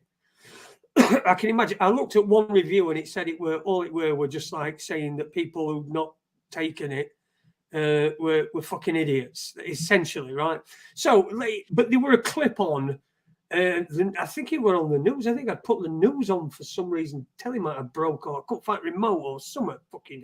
But news were on, and it showed a clip from that. Now, just bear this in mind, okay? This is what this woman said. This woman said this. She said, "People always, equate bad reactions and bad things happening to people after they've been, after they've been treated, they always, they always say," and I'm saying this verbatim. I'm saying this is exactly what she said. I'm not going to give any comment on it. This is what she said. She said that this one time, this doctor, right, he was there and he was giving a child, a 3-year-old child, something like that, the vaccinations. And he's got the syringe ready, and he's just about to give it, and his phone rings. So he's then, what do I do? Do I continue or do I go to the phone? So what he did is he took the phone call, and as he's taking the phone call and he's talking on the phone, the little boy that he was just about to inject then has a seizure right at that very minute. Okay, and she said if he'd have gone straight and vaccinated that child, and that child had then had that reaction, that seizure, it would have been they would have said that person. He said those parents and that child would think that it was that had caused that seizure, and that was the reason why they were. And they said, and that's how you could. That's how these things, these stories get started. So somewhat along that. But she was getting that as a you know, I mean, what are the fucking chances of that? That you have your seizure just as you're about to have a fucking. What a chance of that? But she said this actually happened. So how many billion to what chance? It would just utter nonsense. It would just. Look, my view of it is like this. This is how I explain it to people. I'll say, right, they were COVID, and you're probably going to get a little bit ill. You might get a little bit more ill. You might even in a very small amount percentage of time, you might die. That's what they said. And then you got the V, and that it's, you know, it's going to protect you against it. It's going to blah blah blah blah blah. But there's this very, very, very small chance that you might die. Okay, it's in there. It says it in the inserts, all of them. Now, if I just take the COVID, if I just like keep the COVID as, you know, that's my only threat is the COVID. Whereas I'm doubling my threat by having another thing that very, very, very, very small chance, but it's still chance, it's there, might kill me. So why am I doubling my fucking chances of dying? That's a good point. Why? That's a really good point. You shouldn't be, should you? I'm just playing out anti-Jabberwocky, but that's a good point, you know. I'm an extremist, you know, but you know, I like your science bend on it, you know. You got the numbers, man. Exactly. It's 2 against 1, isn't it? So, 2 deadly threats or 1 deadly threat. Which am I going to have? Yeah, I'll have the one. I want 2. Give me 2. I'm greedy. Give me 2. Then you have fucking 3, 4, 5, 6, and fucking 7. Yeah, you know, oh, well, what number did you, in heaven, it'll be, what fucking number did you die on? I died on 2. Oh, fucking hell, I died on 3. You're going down. Down you go. Yeah. You didn't have your 3rd vaccine. Well, that's it. That's the reason why you can't come in. Off you go. Down you go. Did you not know the difference between 1 and 2? For fuck's sake. Jesus. It's fucking hell. It's just a fucking crazy way, you know, you get up, unvaccinated, right, all right, go in. You're all right, no problem. Second one. Well, yeah. Which one? 3rd, I had 3rd. Did you die of COVID? No, I didn't die of COVID. Wait, protected you from that, didn't it? So what did you die of? I had a heart attack. Oh, well, you should have got a fucking better heart, shouldn't you? You fucking down to hell, you fucking daft bastard. Jesus fucking Christ. You can see it. And then there's Webby strolling past him with fucking VIP queue. You know what I mean? He's behind a little fucking bit of rope, isn't he, on thing? Because he's into God and that. That's what's going to happen. It's going to be fucking mad when we all get there. We'll all get there, and fucking me and you will be waiting for cases for ages, and fucking Webby will be in VIP lounge. I tell you what, yeah, he's got the front line, man, and he won't need gas like by the time he gets there. Yeah, so it looks like that's that to me, as far as I can tell, the timing on that means that we're probably going to end up going back into some sort of lockdown, not lockdown, but some sort of era of, because we're in the era of war now, aren't we? This these eras come along fucking thick and fast, and another one, then we're going back into the old let's get poorly era. Everyone's poorly, but they're not really. But you tell people they're fucking going to get poorly. They're going to get poorly, aren't they? And then you tell people, how difficult would it for somebody to say, I've tested positive? You know, how difficult was it? And then be on sick. They just made it far too easy, and they furloughed. They made it was far too easy. If they wouldn't have been able to do that. They wouldn't have done that, should I say? I don't fucking know. They're fucking Well, weird. people are poorly anyway, Jay, because you Yeah, know they are. Yeah.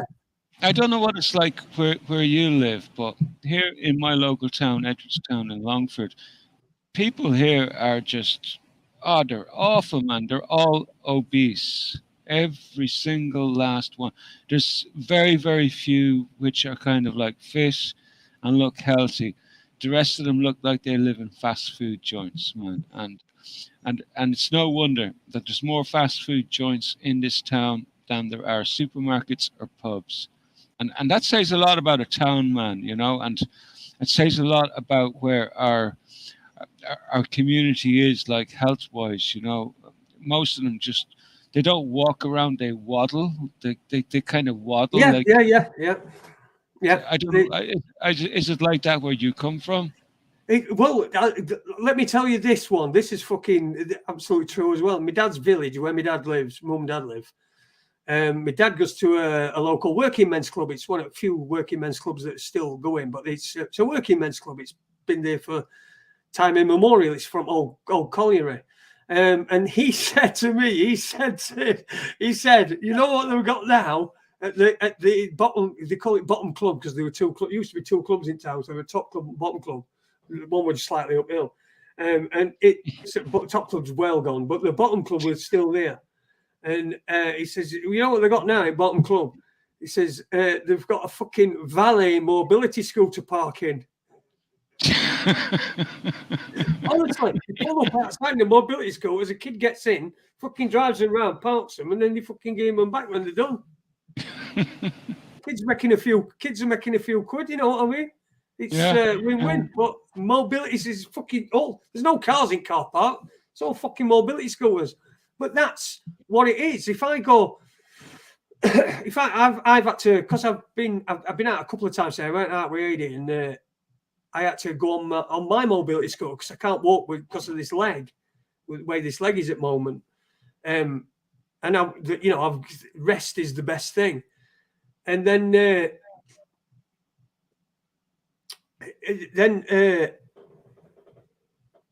I had to get mine out. You know what I mean? And fucking right, ball leg. But you know, you're dodging him. I'm in Crystal Peak. Crystal Peaks is like a little shopping centre not far from here. And we were in there. That's where we went. We went in there, and there's fucking mobility scooters everywhere. There's mobility scooters every fucking where. It's like, honestly, it's like fucking M1 going down them fucking lanes. Right. It's horrendous. Everybody's ill. You're right. Everyone's lost the fucking mobility, or they're obese. Yeah. It's a terrible state of affairs. It's a terrible state of affairs, man. Really. And look, I know we're getting tight on time, and there was one story I've got up here, and I just want to shift to it, like before we do actually run out. And I wanted to highlight a story that was coming out of Sweden, and it's the Pfizer mRNA Jabberwocky goes into liver and changes into DNA, and this is like what a Swedish study finds.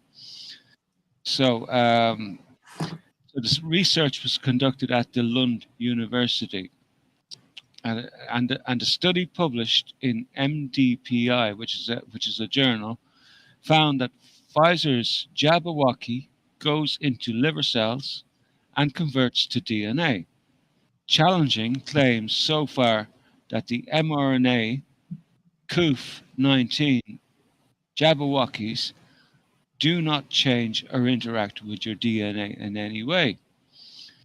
It is the first time that researchers have shown in vitro, which means like inside a petri dish, how an mRNA Jabberwocky is converted into DNA on a human liver cell line. And now this was reported in the Epoch Times. Now it is precisely what health experts and fact checkers said for more than a year could not occur. Now Peter McCulloch, an internist, cardiologist and epidemiologist who is one of the leading critics of the COV Jabberwockies, said the findings have enormous implications of permanent chromosomal change that could drive a whole new genre of chronic disease. Now, I've been meaning to bring this. I've had this story on the back burner now for some time, Jay. And so, precisely the thing that they've been saying couldn't happen was that the mRNA could actually be recoded back into the DNA.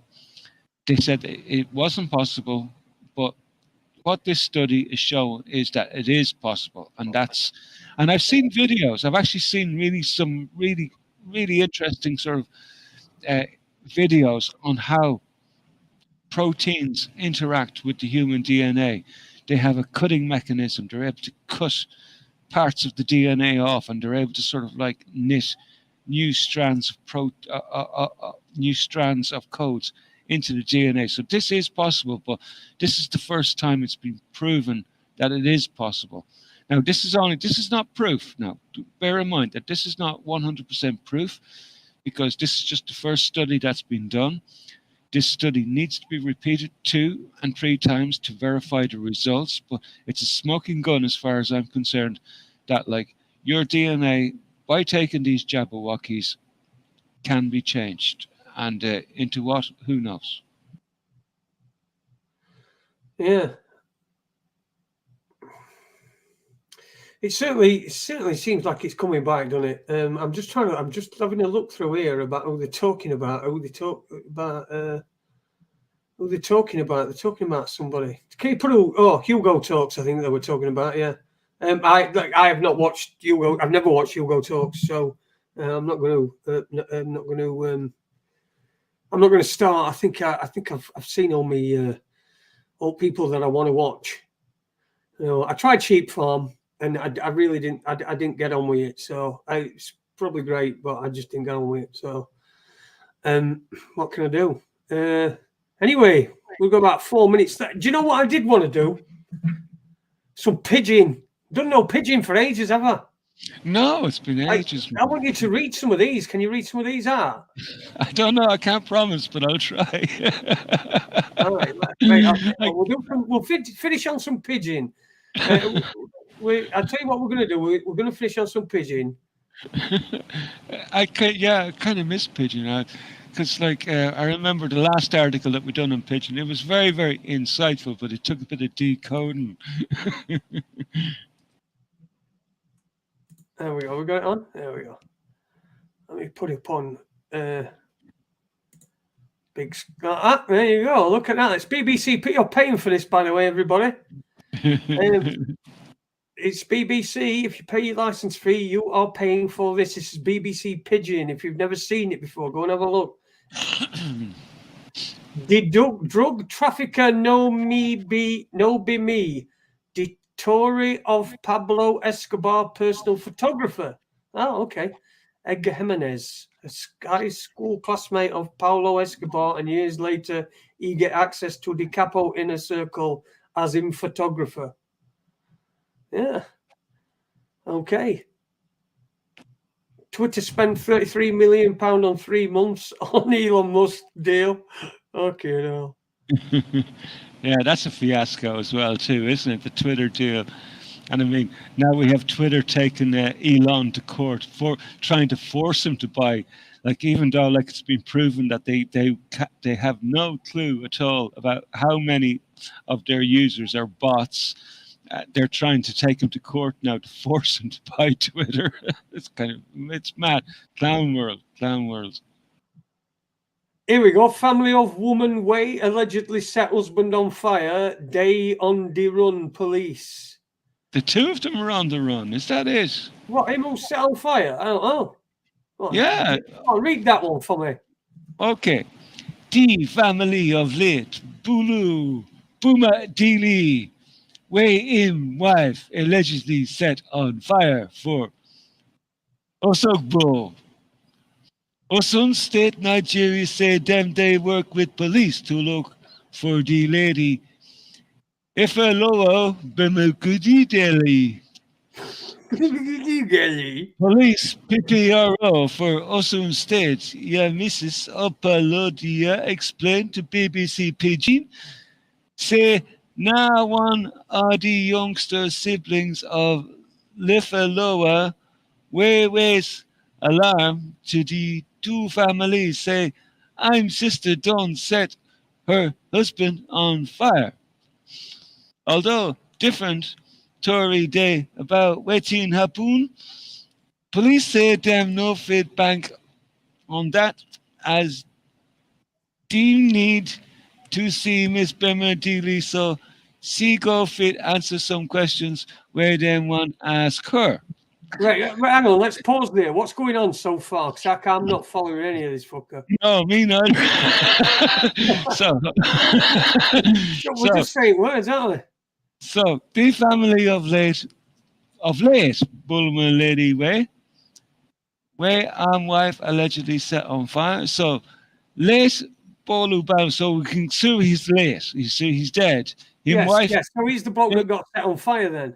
Him wife set on fire. Him wife set on fire. His wife set on fire, Yeah.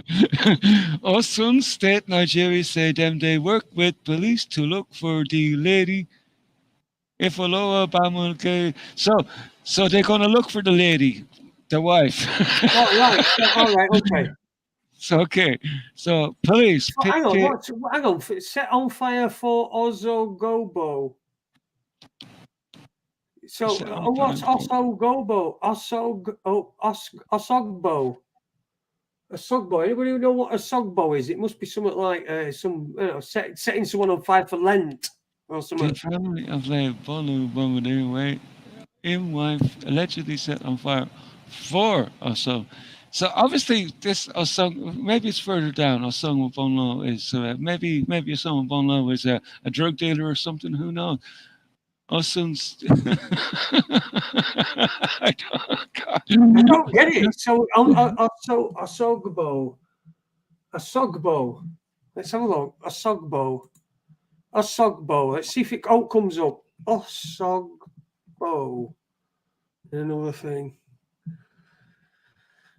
Sacred Grove. Osun Osogbo. Sacred Osun Osogbo Sacred Grove. Rookridge Encyclopedia. July sale, 20% when buying any print. Osun Osogbo. So further down it says Lulwa currently they on their run. So somebody's on the run, right? So the wife is probably on the run. Is she on the run with Osogbo? No, because Osogbo is like Osun Osogbo. The Osun, it's called the Osun Osogbo Sacred Grove is part of the story of Nigerian modernism. Situated on the outskirts of the city of Osogbo in southwest Nigeria, the grove consists of 75 hectares of forest land along the banks of the Osun River. Hunting, farming, and right. So I reckon he's just fucking because the Osun, I don't know, are forbidden in the grove. No permanent settlements are allowed. Instead, so it's an area. It's like a park, a national park. Right. Okay. So did they set fire to him in the national park? Set fire for Osogbo. Yeah, I think so. Yeah, so right, she set fire to him, fucked off, and then they're looking for her. I got the feeling they're looking for them. They on the run. So they're all on run, yeah. If currently on fire. On the run, they on the run. Now on Wednesday, 20 July, police for Osun State say they find one woman on top. Accused say she set her husband on. So did they find her? This is, I'll tell you what, this is hard work. They don't half have some fucking domestics there, don't they? In fact, set them on fire, whole fucking family go out run. It's like, honestly, it's like fucking dinner where I grew up. You know, one of them sets the fucking husband on fire, all the rest of them fucking fuck Oh, off with go, him. go go back up a little bit. Efaloa family, Efaloa family don Japa. Please say late Bolu family tell them say after D for UCH around 4 p.m. on 18 July. Family of FL Luba way been the hospital with them allegedly run comet. I don't know what that means. I haven't a fucking clue. Them say none of them even go the house where them they live, and nobody done see them around or anywhere. So that this a bit of Geordie in there, like anywhere.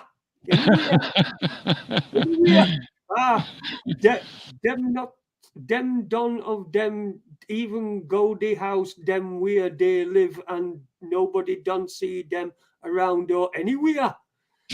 Since the big best. Yeah. Now, what's that word there? I don't know, man. This is an odd article. Like this is obviously this is a dialect unique to Pidgin. This could be a sub dialect of Pidgin. It's What got to can be. happen? What can happen between the couple? Yeah, wetting eyewitness talk. Recent case of domestic violence way lead to death. Oh, guys, fucking! I tell you what, that was supposed to cheer us up. It's fucking terrible. That whole fucking family runs off. He sets fucking husband on fire, and the whole family runs off. Right, I think that's enough for us. I'm going to put the link in the chat room if anybody wants to pop in. There you go. If anyone wants to pop in and just let me know. Well, just come in. I'll tell you what, that's the hardest article I've ever had to read, man. It is fucking terrible, isn't it? Anyway, cheers, Jim. Thanks a lot, mate, for coming along and being on. Pleasure, man. Pleasure. It always is. We always find something to talk about, don't we? I've got someone to bounce off. That's a load better. Fucking loads better than it were when I was just sat there on my own. I didn't even smoke a fucking joint. I'd be like, I'd go and I'd fucking smoke a regular little bit of joint. So anyway, thanks to everyone who's listened tonight. Thanks to the people who listen later on as well. We don't forget you. Thanks to everyone in the chat room as well. It's been great. And all the shadow listeners who are not we can't see, but you can see us. It's brilliant, isn't it? It's a bit like being on telly. This people can see me and I can't see them. And you, Jim. Right. Let me put there's the link if anybody wants to jump on. And we'll see you on Tuesday. Take care, everybody. Have a great weekend. And just remember, if anybody needs us, just tell them we're here. But apart from that, just keep it to yourself. And we'll see you on Tuesday. Take it easy, everyone. Love you. Bye. Good night, everyone. Good night.